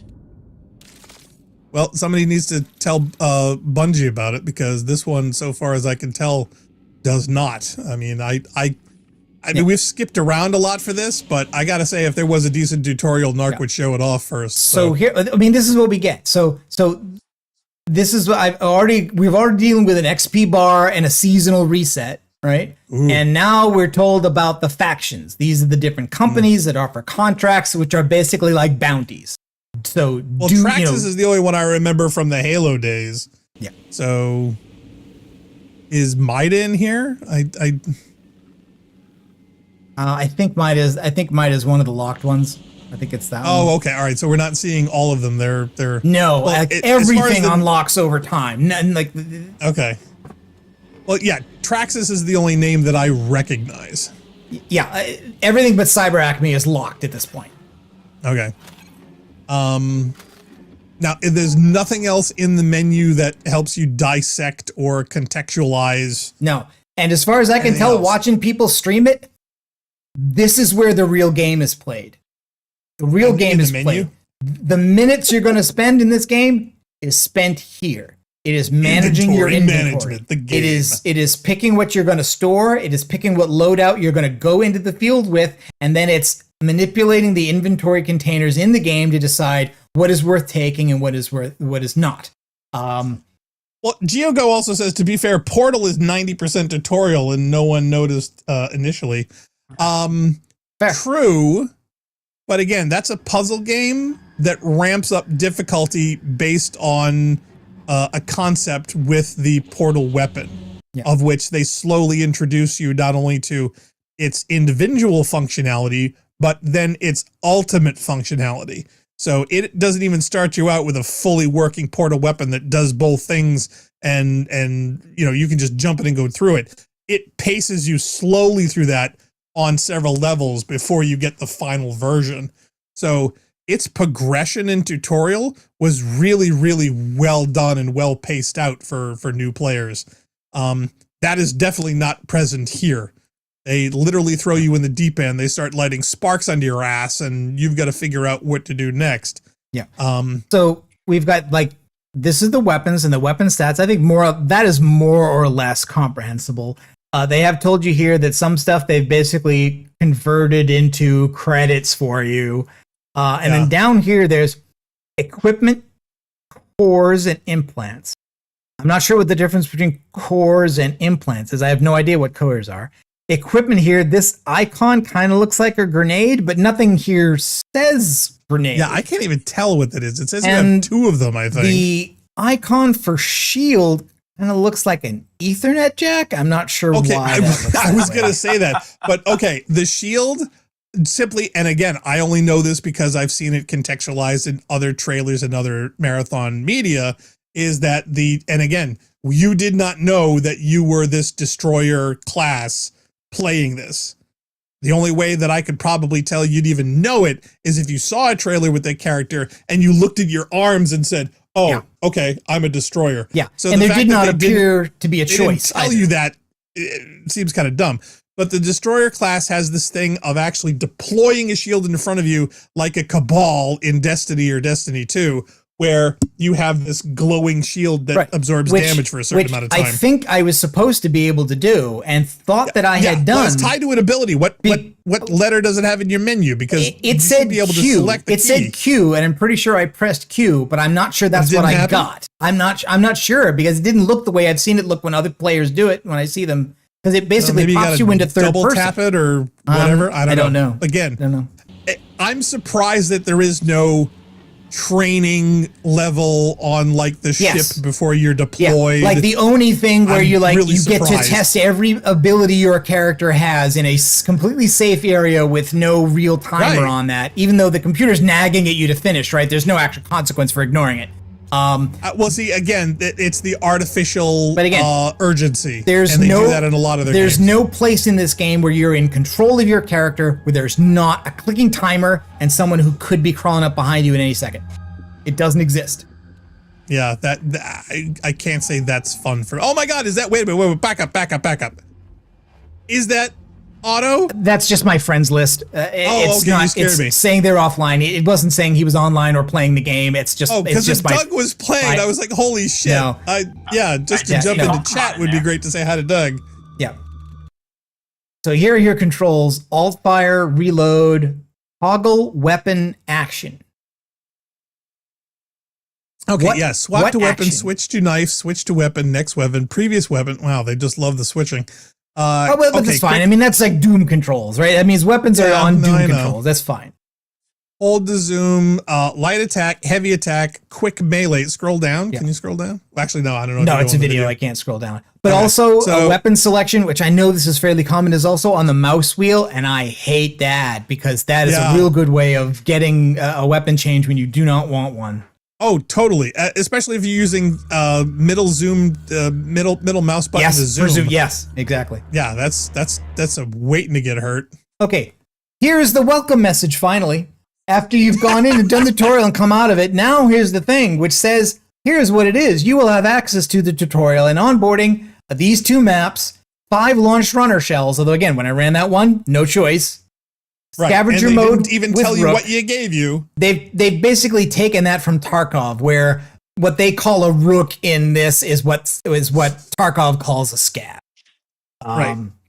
Limited progression in the 5 faction, codex progression, so that's basically unlocking lore cards like Destiny had. Yeah.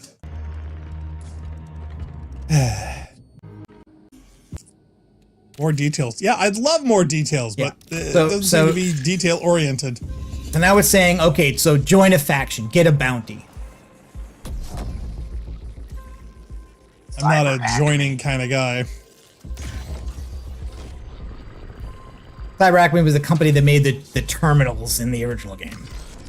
Now my question is, could you go factionless? Could you go, hey, I'm on my own here? In the tutorial, it really seems like it doesn't unlock anything unless you do this.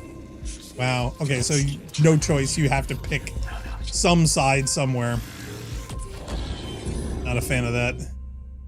I don't like cults. So here's Oni. Oh, here we go. Sexy female robo voice. I'm Oni, your onboard navigational intelligence. Your that's what they're consciousness calling and my neural programming are inexorably interlinked. Think of me as a friend. If you want the Blade Runner connection, there's the Blade Runner connection, and it's to Blade Runner 2049 and not the original. Yeah, not the original. There is a sequence we skipped over earlier in the other videos, though, that basically talks about shells, personalities in shells repeating phrases to themselves like mantras, which very much reminded me of the new test there, that interlinked sequence. Where they're all like self-balancing, or what do they call it? Self-assessment or something? I forget. So baseline. Well, you don't. Right. You're way off baseline. You may still be experiencing some memory degradation from the damage to your perception matrix. But worry not. Cyber Acme is here for you. I'm here for you. I think you're here for yourself. You don't even know my to name. scavenge the ruins of a long-lost human colony. Now that we've successfully calibrated you to new Cascadia systems, our next step is connecting with factions who will pay for your services. So the first shell is for, I mean, it's like drug dealing. The first shell was for free. Now you have to do work. But again, who's paying for all these free tutorial, highly advanced cybernetic shells for people? Well, see, my question, especially with the memory loss, is like, yeah, there's no way that you're manipulating me for your own ends. Okay, so UES has FTL communications, which says to me no FTL travel, which is consistent with Marathon's universe anyway. Commandeer it, and I should be able to reverse engineer direct contact with faction representatives back home on Earth and Mars. So that we'll works. Be able to contact the shareholders. Yeah.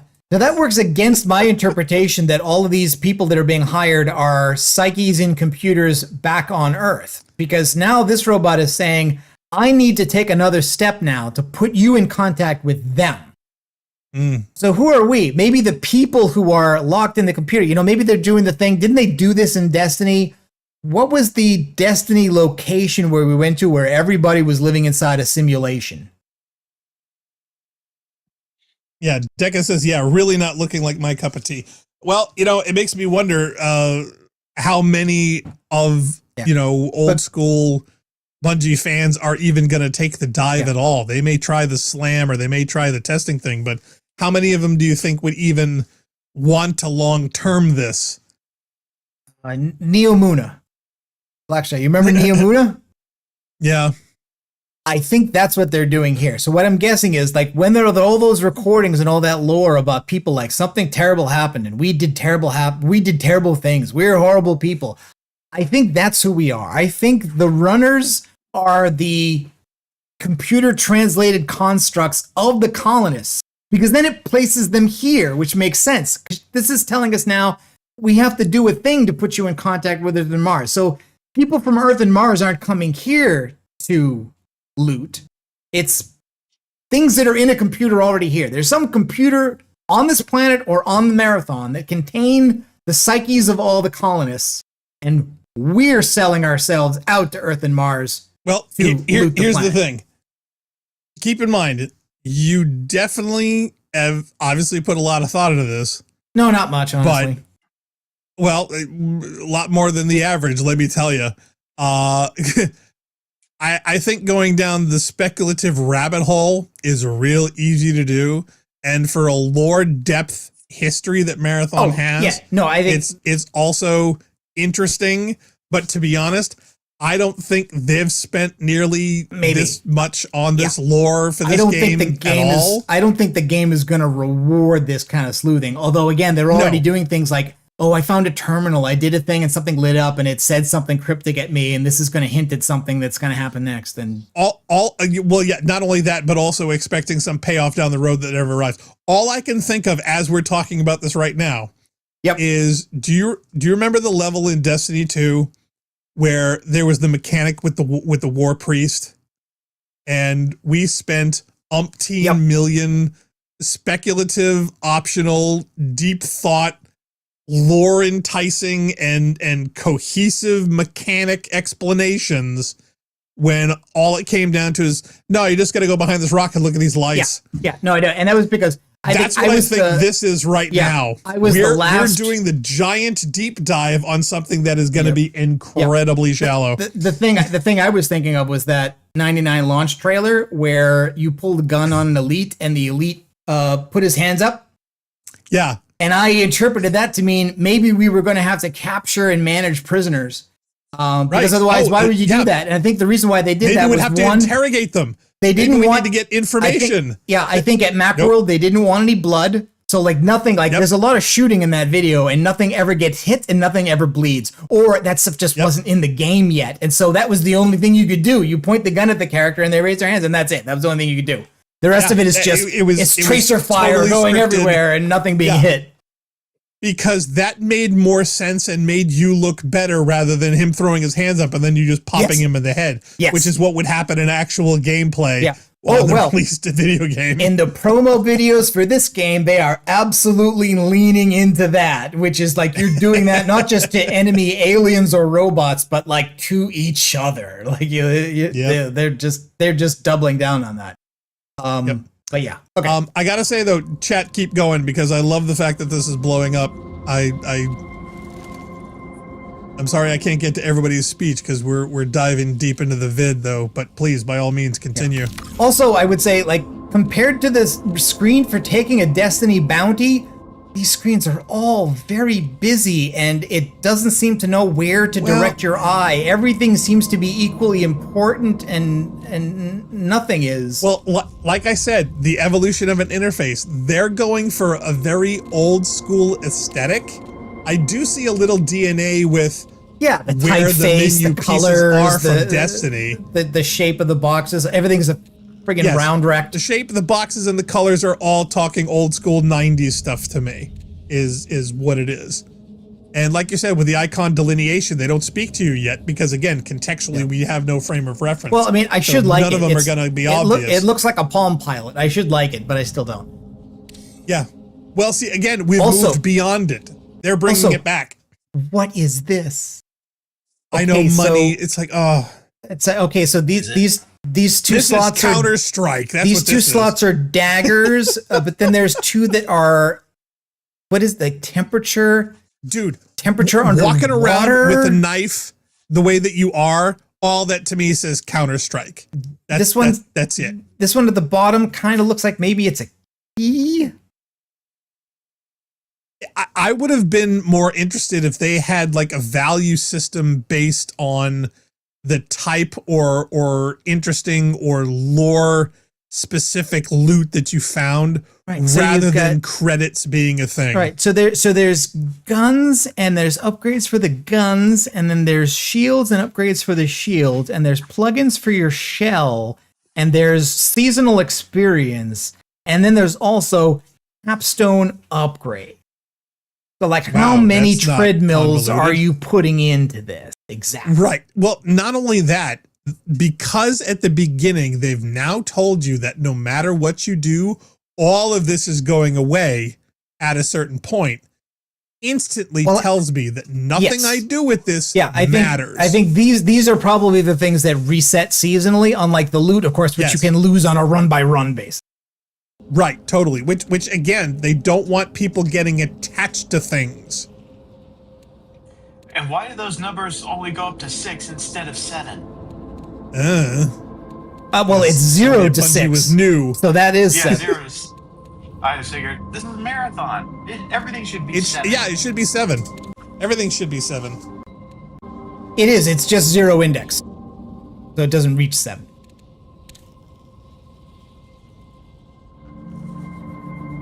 And I'm looking at this basically just figuring, like, is anything I got worth anything to the point where I could or should buy or equip something?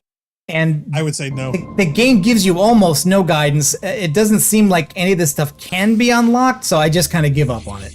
I think that indication there was I would make me want to go in as raw and as light as possible. Okay, so now it lets me select a shell. Okay, so now you get to pick. What'd you pick?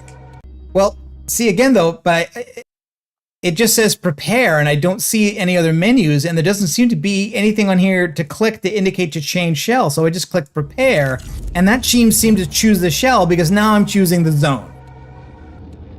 Okay. So I just decide, okay, let's do the, I just barely made it out of that one alive. Let's just go back in and do the same thing again. And now I have a contract that says, wait, kill some stuff. Plus. Okay, well, all right.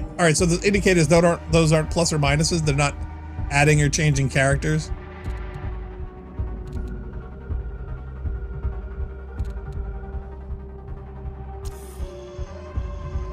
Okay, and now it's saying, okay, you didn't equip anything. Go back and equip something. Okay. And again, yeah, this shell select. Okay. So but this is the only, okay, now that popped up, the second one, which is Vandal. Okay, now all right, so what happens if you hit the, see, there you go. Maybe they just weren't loading. Don't know. I decided to just go with the same one from the game. Just because I know that the other one is the glitch, that's the hacking thing, and I'm like, I didn't want to deal with that. I just wanted to be basic for now. But yes, and now you see, like, where were they before? Wow. It was like they hadn't loaded in. I think that's what happened. I really do.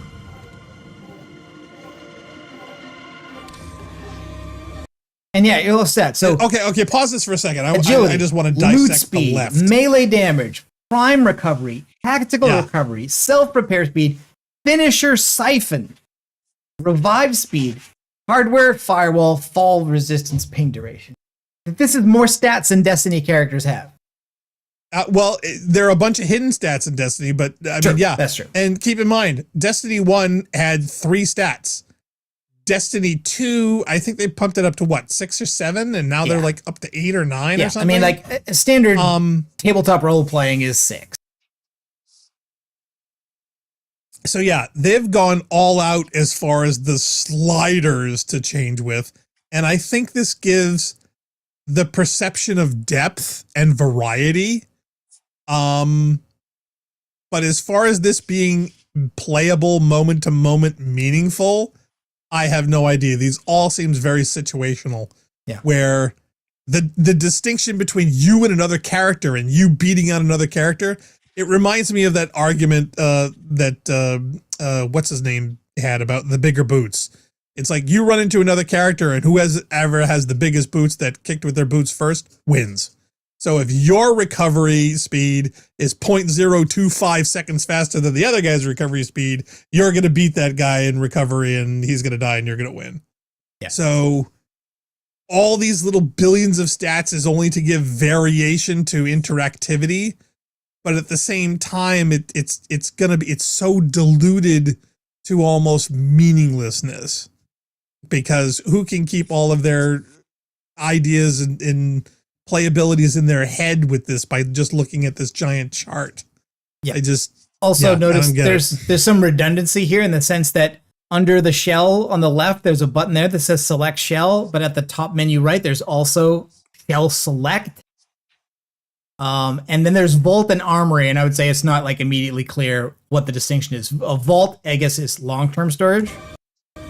Yes, as opposed to on character, or do they have like backpacks or chests? Or yes, there are buckets backpacks. So like the weapons and equipment are on the left, then there's the backpack, and then on the right is the vault. But the armory, I think, is more like a store. Yeah. If there were backpacks and things like this, it makes more sense to me in a combat environment. If you were to kill someone and grab their backpack, rather than dig through it item by item to figure out what to keep and what to toss while you're being shot at or potentially shot out, it would have been more interesting to me that if you grab somebody's backpack and then go for an extraction, they wouldn't allow you, or it's not conducive to open that thing until after you get out. Almost, with the same roles for engrams. You won't know how good your stuff is until you hand it in. Yeah. Do you know what I mean? That to me at least would have been cool or interesting to me. Yeah. Where you don't know if you got anything good until after the game is over and you're out of there. James Jones says, you guys might be too old for this kind of game. That's fair. Oh, we totally are. That's totally fair. We've mentioned this several times. If you haven't cut in the stream, we are not the demographic. But I gotta admit, be careful what you ask for, because the thing I'd asked for was like, wow, Marathon at least had the old game had at least a minimal, very minimal, inventory system, right? Where you could say mostly it was about, are you carrying the chip, the uplink chip or not? Like who has it? And again, in Destiny, the only time you really had to go to the inventory was to swap weapons. Yeah. Or to get ammo or some kind of a bonus. And or you a buff. could only use things, you couldn't lose them. But here, of course, there's a bunch of things. You still kept your shit. Yeah, and here, of course, there's multiple things you can do. Like this is just bullets. But I can change the stack size. I can inspect the bullets. I can move them to the backpack from the vault, or I can sell them for money. Wow. Counter-Strike. It's depth. Yeah, I mean, it is, Well, depth and flexibility, So basically, I load up some health things and some bullet, and then it's only a question of like these plugins. Like, do I want to use anything? And there was one. So this is Rorschach test. When I'm surrounded by hostiles, reloading overflows the magazine, which again is something that's a very standard Destiny type of perk on a weapon. Okay, this is exactly like Destiny. Rorschach test. Dumb name followed by giant explanation for what dumb name means in this context.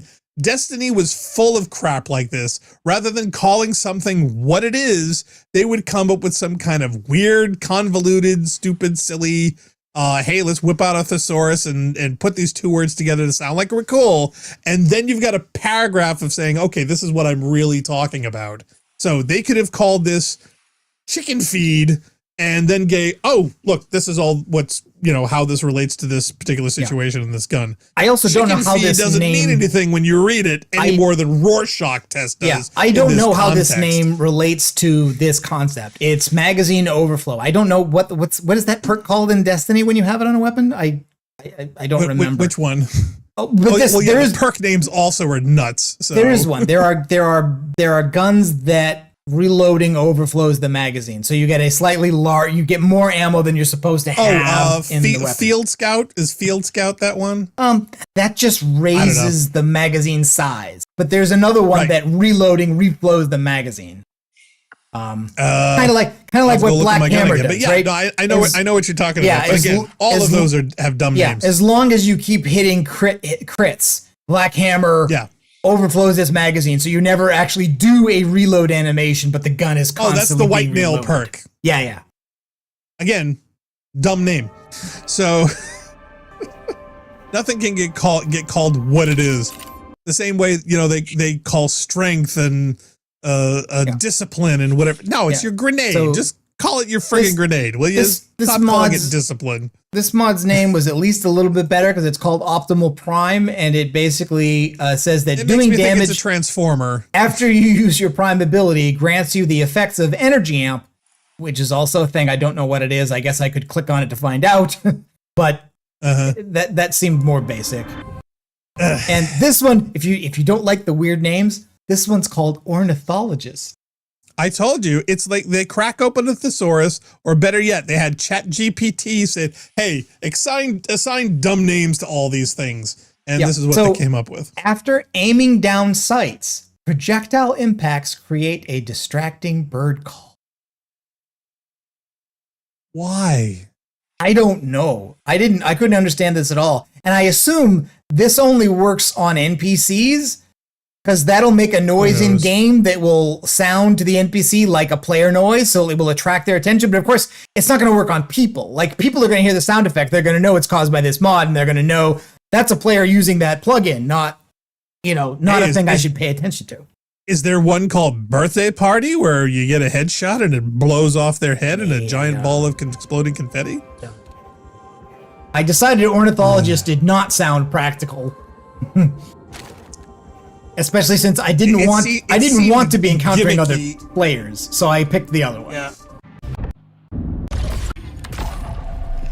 Okay, so now I'm going back in. Good luck. So yeah, there's not going to be any good luck. Going to be successful, huh? No, none of these are. The one where I was downed and made it out anyway, that's the only one that's successful. I get killed in every one before I make it out. Most of the time. So how many more runs are there? 2 or 3. Okay.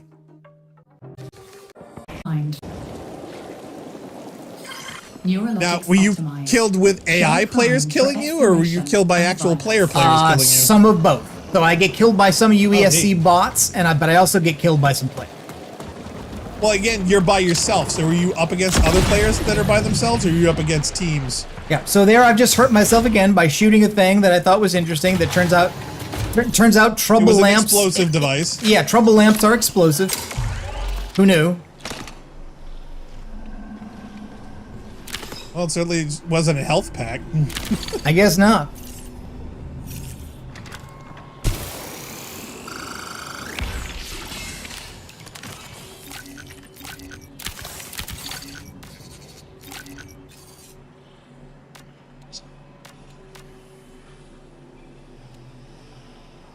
And I'm just looking at all these and trying to figure out, I don't have that much space. Are any of these worth taking? What is it? And literally, my backpack is already full. The game nagged me that you're going into field without anything, so I added a very few items, ammo and health replenishes, and now I'm full. Batteries. I'm going in. So the point of the game is to loot things, and I cannot loot anything now because I loaded up too many health items. But there was no guidance on how many should you have. I shouldn't have 0. You nagged me, but I guess 2 or 3 of each was too much. I now literally have one inventory slot to play with. So now I don't want to pick up any of the stuff I already have, so none of that is worth anything. Well, you really need 2 stacks of 80 ammunition. Not yet.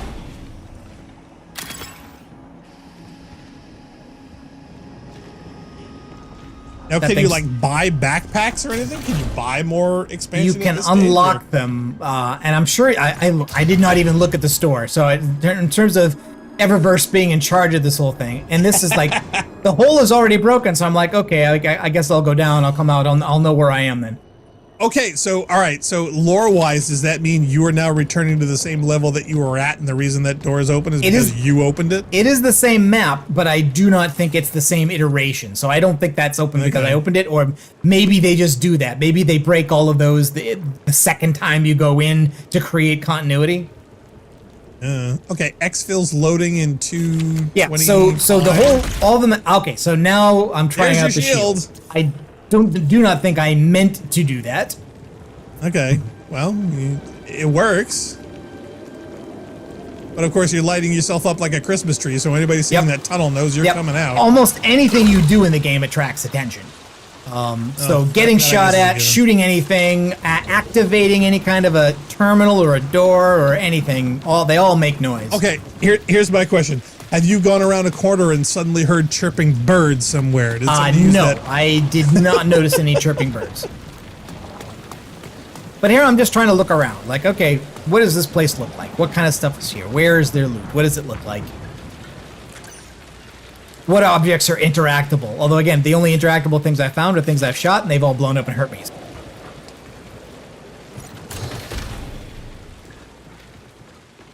And I've got 2 objectives on this contract that it gave me, one of which is just to kill 2 UESC bots, and the other one is to scan an FTL array at any UESC radio tower, meaning there's more than one of them on this map.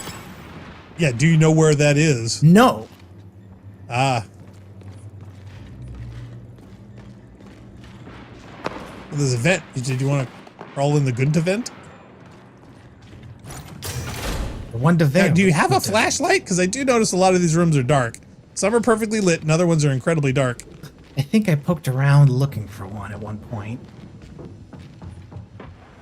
And now, I gotta admit, this I think was the first time the game really was working for me as a dramatic experience. That's another people walking. That's above another you? player. They're walking above me. That's not a UESC bot. In fact, when they're idling, they seem to hover. So they're only making footstep noises when they're moving towards you. If they're patrolling, okay, so when you silent. hear footsteps, you know it's another player. Yeah. So now I'm looking. Can I still safely search this area for loot, or do I need to hide? Where can I hide? Where can I escape? Do I want to try to attack this player? Am I going to wait for them to come and attack me? Well, see, the thing I would worry about is that they're one of those players that can scan and find your instant location. Yeah, who knows? So maybe confronting them right away. But now I haven't be the way to go. I haven't heard the noise in a while, and I think that thing that just happened there, I think that's me getting pinged, but I'm not sure. Well, see, that's just it. It's like, you know, and again, without experience or context, you don't know. I do think crawling around on your hands and knees is probably not a good idea, though. Well, it's how I play Fallout, you know, so I'm used to it.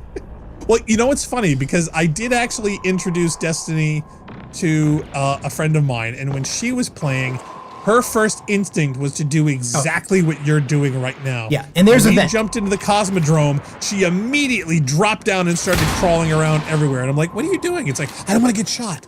Yeah. You know, yeah, her, it's not her that kind of game. There's no stealth in Destiny. Of course not, but she didn't know that. She just knew that she was out in the middle of an open field and was worried about getting killed, and her instant instinct was to duck. And that kind of hit me because it's like, wow, she was really getting into the immersion. Now, within 20 minutes, she was engaging players and killing them and actually teabagging and you know, totally talking shit. And I was like, oh my God, I've created a monster. But that initial fear and the immersion of suddenly being in there and feeling exposed totally comes through in this. I haven't heard that player for a bit, and now it's telling me there's bots coming. So now again, I'm looking for, okay, how can I exit this structure I find another Looks vent. like you're hiding in a bathroom. Yeah, banging those things sounds really loud. It's too bad you can't take them off quietly. But don't you have a bounty where you got to kill at least 2 bots? So you're going to have to engage them at some point. Yes. Now, what happens if you fail? If you don't get your 2 bots? Some of the bounties, basically, you can just keep doing runs until you do it. So in this case, basically, I just have to eventually kill through. So if I go in and run one and I kill one, and then I get killed, I can go into the next one, kill another one, I keep doing it. Some of the other ones require you to do all the actions within a single run. That's an explosive thing. Do you think I'm going to hurt myself by shooting it? Yes. No, I decided not to. Or someone's going to shoot it and hurt you. But it did sound like somebody else was shooting at me there. Well, yeah, were they shooting at you or were they shooting at the bots? Don't know. Okay, it sounds like he's shooting at you because I'm hearing glass. And I thought that was a vent, but it's not. Nope, it's a box. That's a vent. There's the vent. Yeah. Okay, the door's behind you. So there was a door opening behind me, so now I'm pretty sure, like, okay, there's somebody around here somewhere. But I don't know if it's a bot or a player. I wasn't sure. Oh, that's a bot. Yeah, that's a bot. And sadly, he instantly knew where you were, which tells me that, you know, Bungie's AI is always aware of where you are. Which yeah, pretty sure. Yeah. But a lot of games lazy, do that. I never liked that.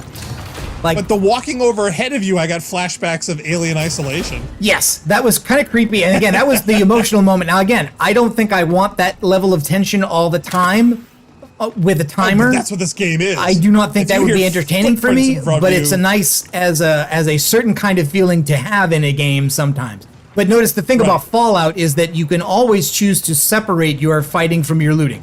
You always know that if you either fight or you can either run away entirely and be safe. You can fight the enemies until they're dead and then safely loot. But here you have to integrate the looting with the fighting because there is no, I kill everything on the map and then I can safely loot. That doesn't exist. Right. No. In fact, to be honest, I would say that this is PvP with a little looting as opposed to looting with a little PvP. Yeah, I'm kind of worried. I'm kind of interested to see whether they're going to back off of that to widen their audience if the audience turns out it's not big enough. That's kind of what Arc Raiders did. Well, Arc Raiders, you can team up. So you can team up in this. Right? I just didn't choose to. I don't think anybody would. I think this is going to be full of Destiny PvPers who are all going to shoot on sight no matter what. And anybody who says they're going to team up with, they're going to betray you the instant they have the opportunity. Now that bot knows where I am, but they haven't given him very good aim. He's basically trying to get my attention. Yeah. He's like, Miss 5000 Watts is playing this, so yeah, I guess so. Wow, I haven't heard that name in forever. You think Jake's going to be playing this too? Jake the Alright? Yeah. Yes. Yeah, they are. Jake, Aztecross, Scarrow. They're all going to Marathon? At the moment. I mean, whether they stick with that, I don't know. Even Dado's playing it, although the video I did see from Dado was sponsored, so. Wait, yeah, that's why he's doing it. But yeah, the question is, now, A, are they going to be that channel? B, are they going to start another channel? Or C, are they going to stay with it? And if so, how long? I couldn't figure out what I was supposed to think was happening here. Did that chest beam in? No, it was already there, and then it disappears. See, it's there, and then right? renders. It's a fully realized object, and it disappears, and it not. I guess that's its respawning. I don't know. Really? Okay. Wow, big gun. Abandoned gear? Okay, did somebody drop this? I think this is a dead player loot. And whether it is actually that's a dead player right there. That's a dead guy. But I also think the early maps just have dead players on them for you to loot. I don't think that was an actual player who was killed. Okay. I think that's that's like a dead guardian in Destiny, right? Dead guardians in Destiny that you find their bodies aren't real players. Quick, put a rock on him. When are they going to bury that guy? Now, I also have noticed that the aesthetic has changed somewhat, I think, to scrub the anti-real look of it. Yeah. So the other thing people are pointing out is that where Halo and Destiny by default have the crosshair set below the center of the screen, to encourage you to look up and see the skyboxes. Notice here, the skybox here is almost blank. Oh, and here again, I think I've done the shield, but it hasn't done what I expected, and now I've been dropped. So those 2 bots were enough to down me. And I'm like, well, there's nobody in this game who's gonna resurrect me, so give up. So that was a UESC Grenadier Commander that damaged me. I took damage from 3 bots. Quick, dissect all that stuff on the screen right there. There must be some deep lore there somewhere. So I killed one thing, and I lost 2,000 in inventory. But you still get XP for that, because I guess for the 1 or 2 kill, for the 1 kill, I guess. My God. And now you can, like, the other vendors in D2, you can, like, pick your faction whenever you want, right? So you're not beholden like in D1 where you had to pick one and stick with it. There are contracts on offer from all of them, so you can basically pick contracts. Okay. Doing a contract for a faction levels up that faction, but you're not choosing one faction over the others. Right. So it's more like the vendors rather than choosing the faction. Okay. Alright, so now since I have no gear, I'm using a sponsored kit, which is basically an unmodifiable loadout that they give you when you don't have anything to equip.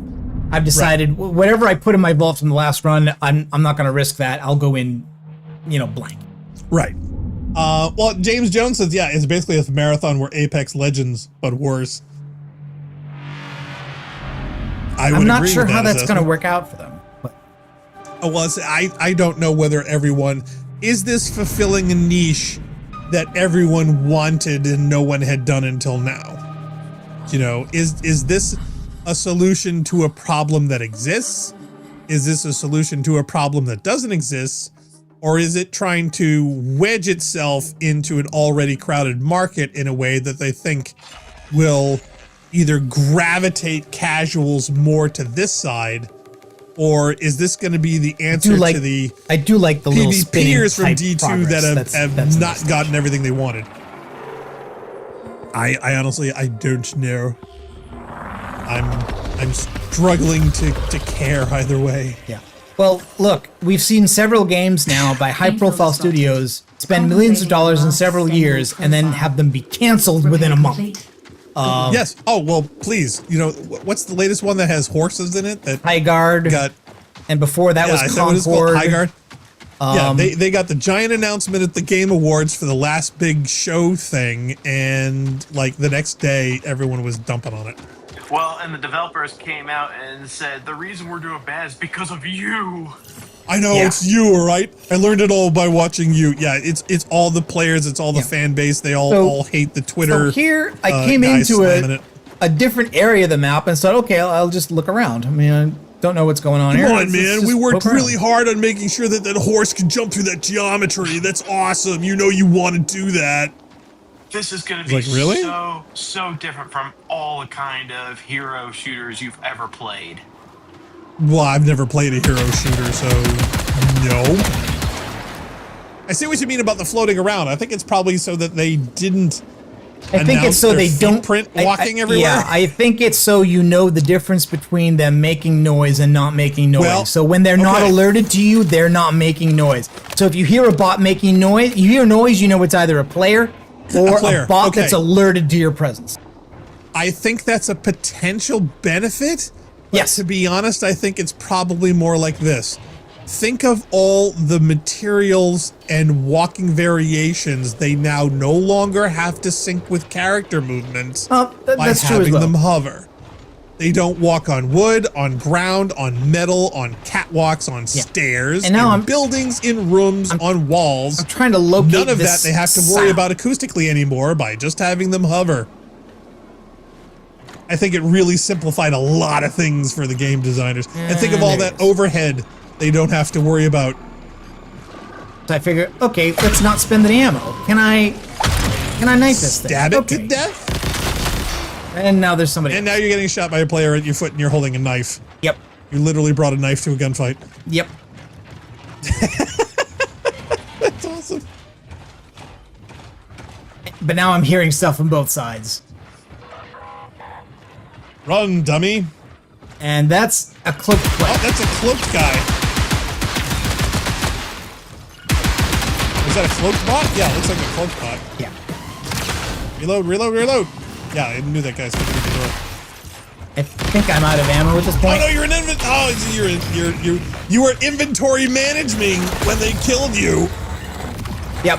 And I don't know what the bot is doing to you. It's like it hits your body with tentacles. What is that? I've heard of this. They attack and drain you and do some kind of weird, goofy things and whatnot. That's something they added in later that the Is it just a creepy animation? I saw it in one of the playthroughs. Or are you actually? Is that the in-game mechanic for you losing your loot?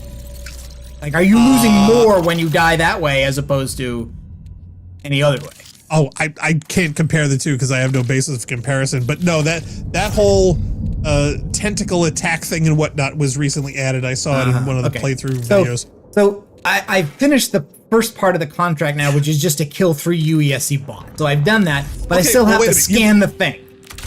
Did you get credit for that even though you didn't? Yeah, even though I died. Yes, because that contract was a beginner contract and it was not do it in a single run. But once you get beyond the basics, a lot of the contracts are like kill X, kill 10 boars in the forest in a single run.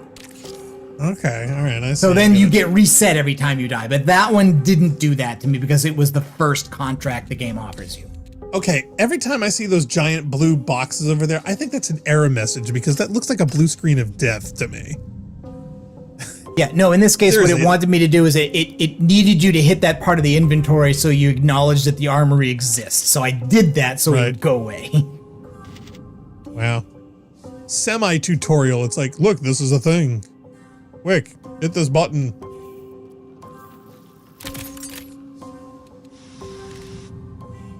So I'm not a good shot. I figured installing a mod to increase accuracy would be worthwhile, so I figured I'd do that. I know I'm not keeping any of this loot, so there's no point in hoarding it. Now, the weapon design is interesting, but I don't think it's distinctive enough. I've seen the aesthetic described as Lego. It looks like all the guns are made out of Lego. Yeah, or Roblox. Yeah, I mean, it's very utilitarian. It's very modern, or should I say, it's like a gun was designed by a computer that wanted to have everything you need and nothing you didn't. Yeah.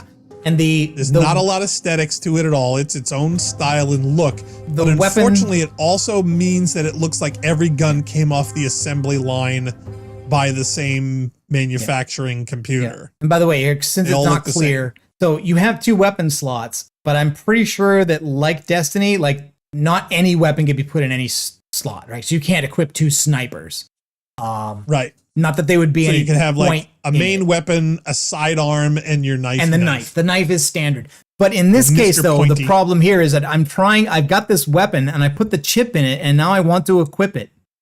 But what it's telling me with the red line there is that I cannot equip this weapon because I have a sponsored kit equipped.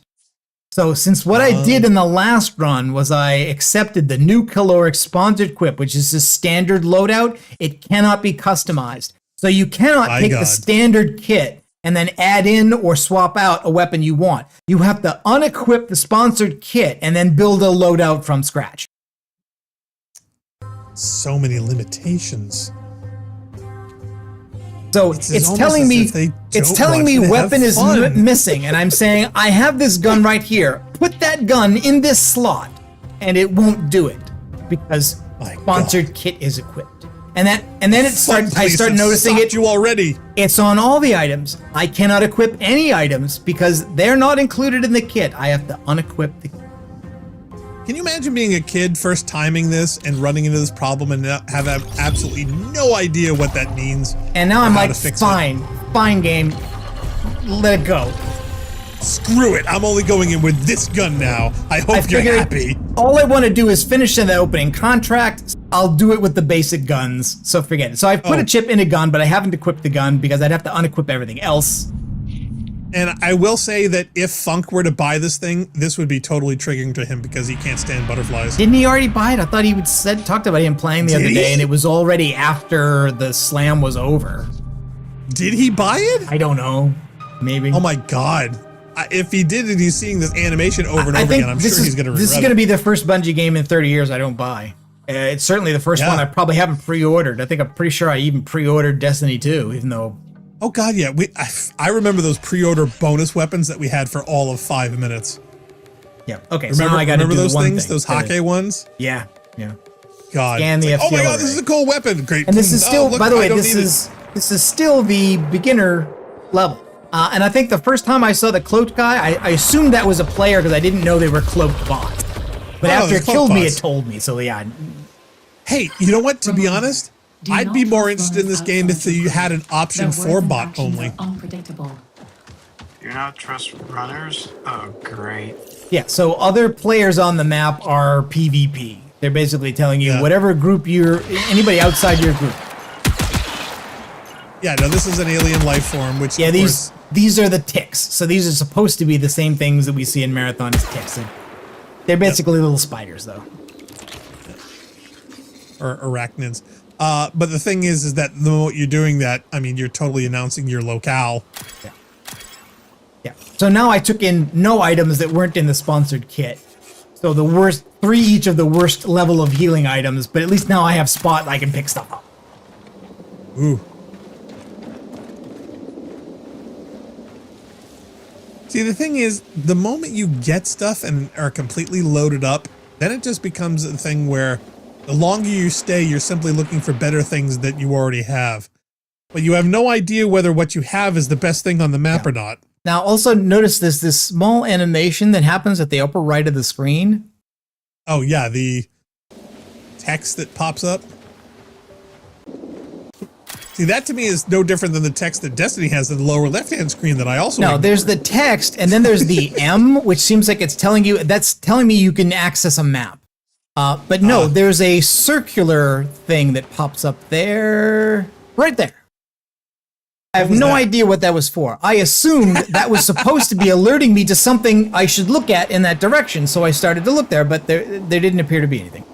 No, it sounds like an indicator of something happened. Either somebody pinged you, or maybe. a signal came in, or some kind of a radio thing. Now, what is that icon in the upper right? Is it like a little skull or something? I don't know.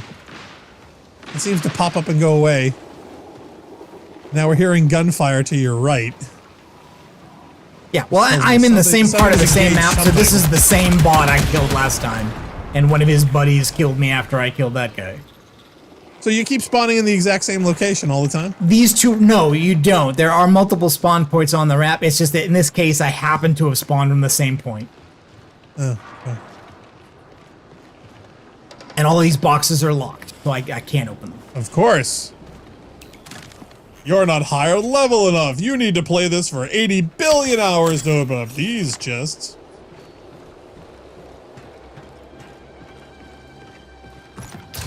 We can't give the sword of 1,000 troops to a noob? To a noob? No. Who do you think you are?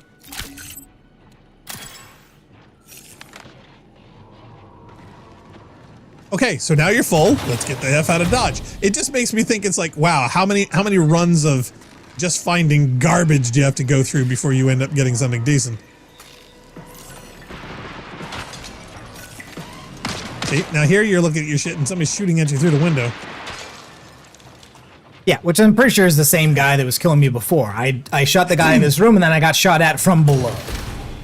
You know, it almost makes me want to figure out, it would be cooler if there were like containers you could lock and stash, like in the vent or in the ceiling or Fallout 76 has building that. or something, and come back to it later. You know, it's like making your own little treasure chest. Every game's on a 25-minute timer. When's later? Well, you're at this map again for the 5th friggin' time, so I mean, obviously. But these are all fresh spawns. There's no continuity between spawns. This is like a Halo multiplayer. In my mind, there should be, because you're repeatedly coming to the same map on the same planet after all this happened. So, to me, that would be cooler if there was continuity with your characters and visitations. I think there will be some continuity across seasons for various events. I think that's what they're doing with some of the terminals and stuff. And there are in some of the other maps things where like you need to get a key from over here and a key from over there, and then you can unlock this door and get into this area where there's really good loot. But that's all happens within a single run. To me, it kind of breaks immersion, you know, the same way Destiny has that, you know, Universal Studios problem where you come back to the same spot and you see the same guys you killed 10 minutes ago.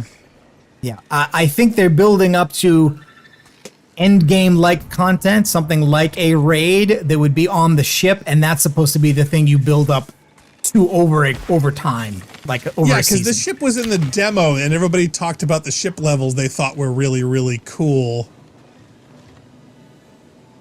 Yeah, I don't think any of those are in the shipping game yet, or if they are, they're not accessible in the shipping game. No, I yet. think they were available in the first playthrough. There are I 2 maps don't in think- the server slam, and they just added a third. Yeah, I don't think the ship was added in this run. But it was in the initial, in the first, what was it, like the alpha or the first beta? But Yeah, that was I'm looking, and that icon is telling me scrubbing. that there's loot. I've just had that thing again, which I don't know if that's a player ping or that's an indication, like in Fallout, that somebody's seen you. Yeah. But my objective is in this direction, which is the tower. So now I'm trying to get to that. And there's Okay, again well, that I'm circle, hearing footprints, so there's that somebody else circular walking around. reticle.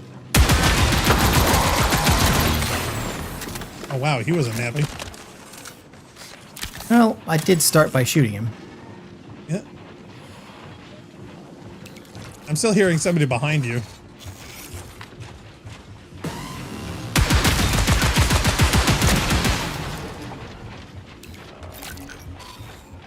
I trust there's no flashlight. I don't I think asked I if ever there found a was. flashlight. Yeah. It's probably better if you have it off anyway. There it is behind you.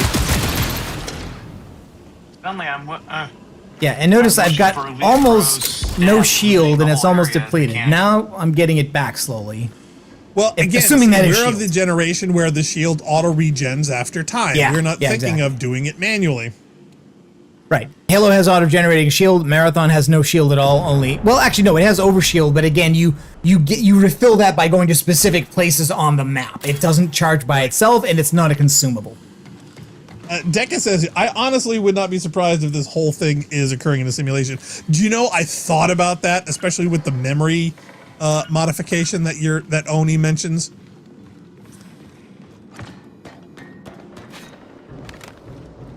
All I can think of is that quote in Lower Decks, where it says, "We're all holograms in a simulation."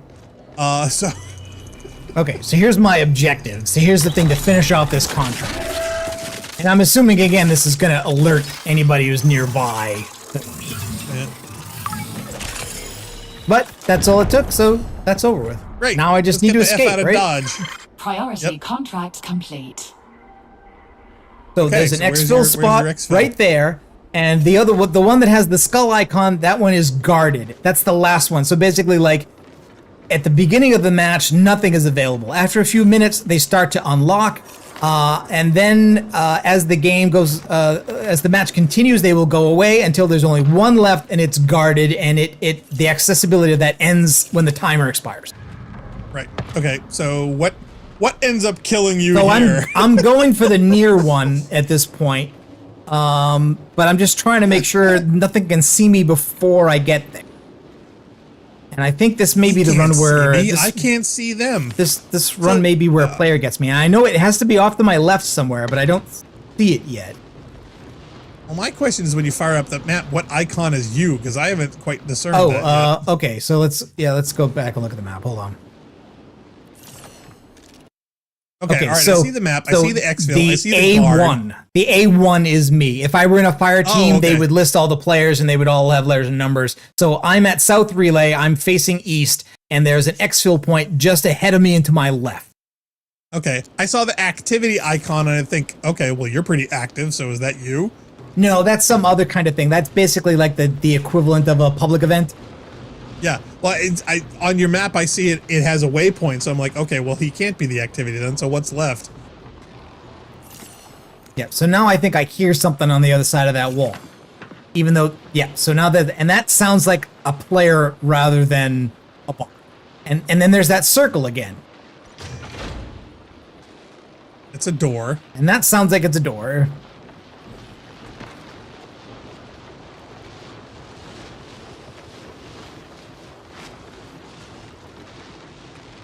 Yeah, and there's that circle again. I do not know what that is. I don't remember seeing it on other people. Okay, and that's a play. Yeah, see, there you went at him without a full load. Yeah, so that was eliminated by a player.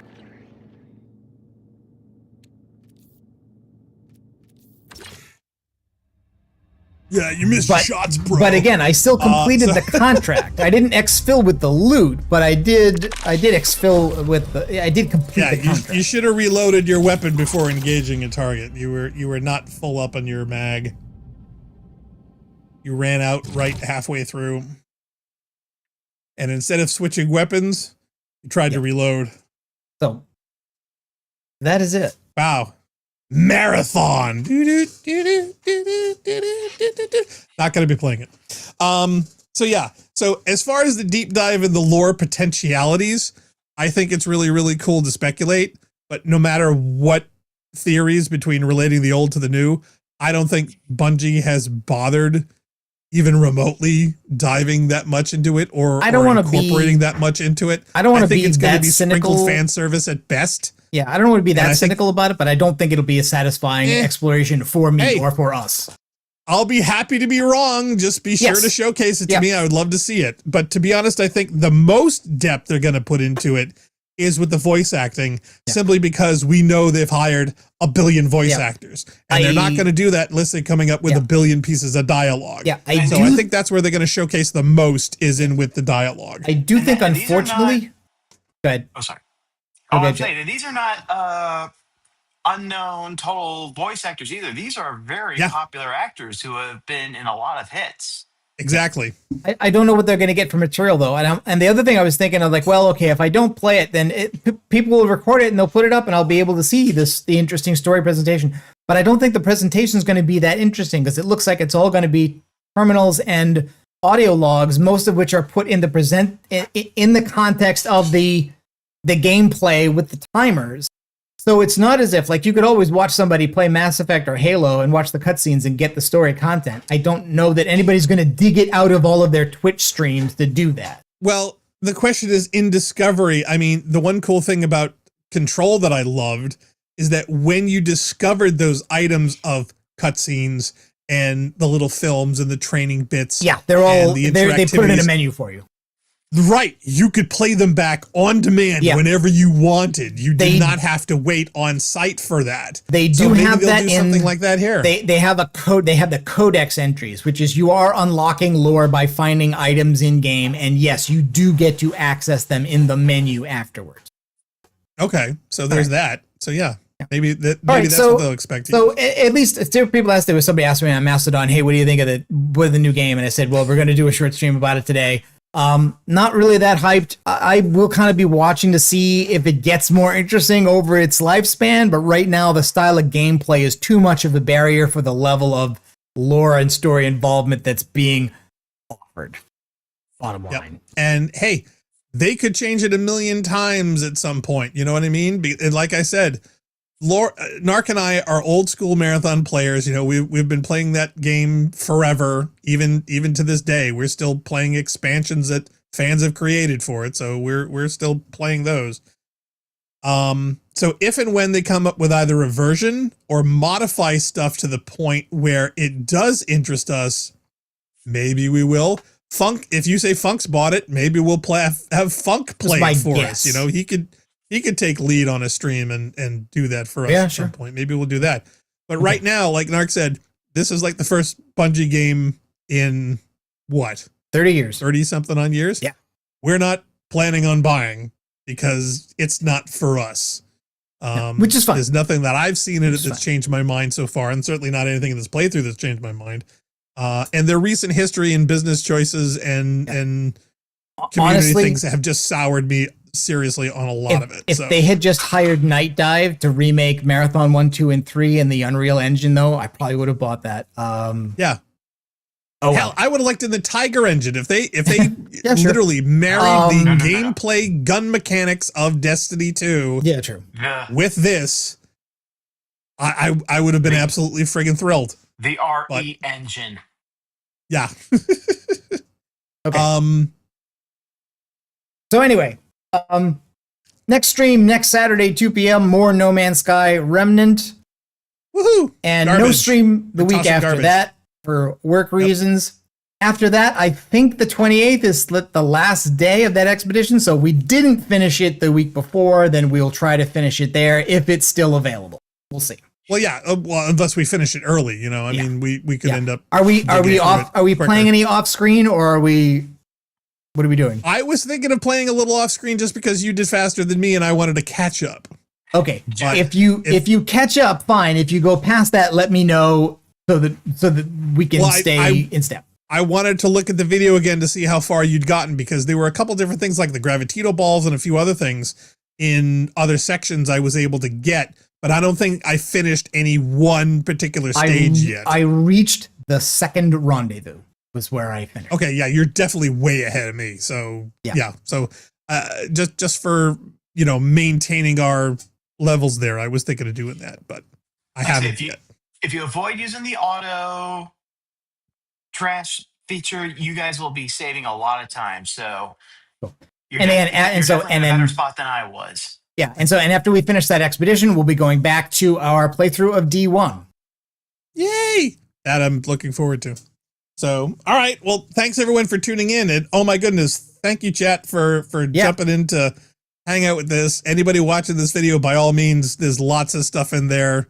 Lots of fans. And we should start streaming on Sundays, man, because holy crap, everybody and their cousin is coming out to play on this. Maybe Saturdays is just too busy. If Sunday is better for everybody, we could always do that. Leave in comments and or chat below and let us know what works for you and what doesn't.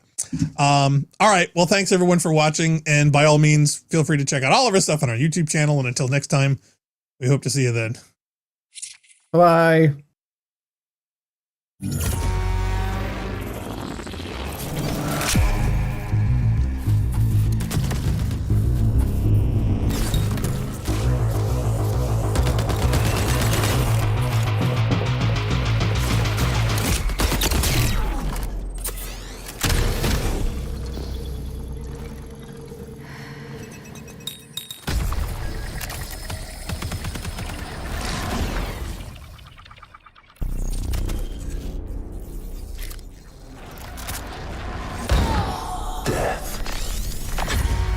The end of all things. But the dream is not over. My dream. Yours. Now, run.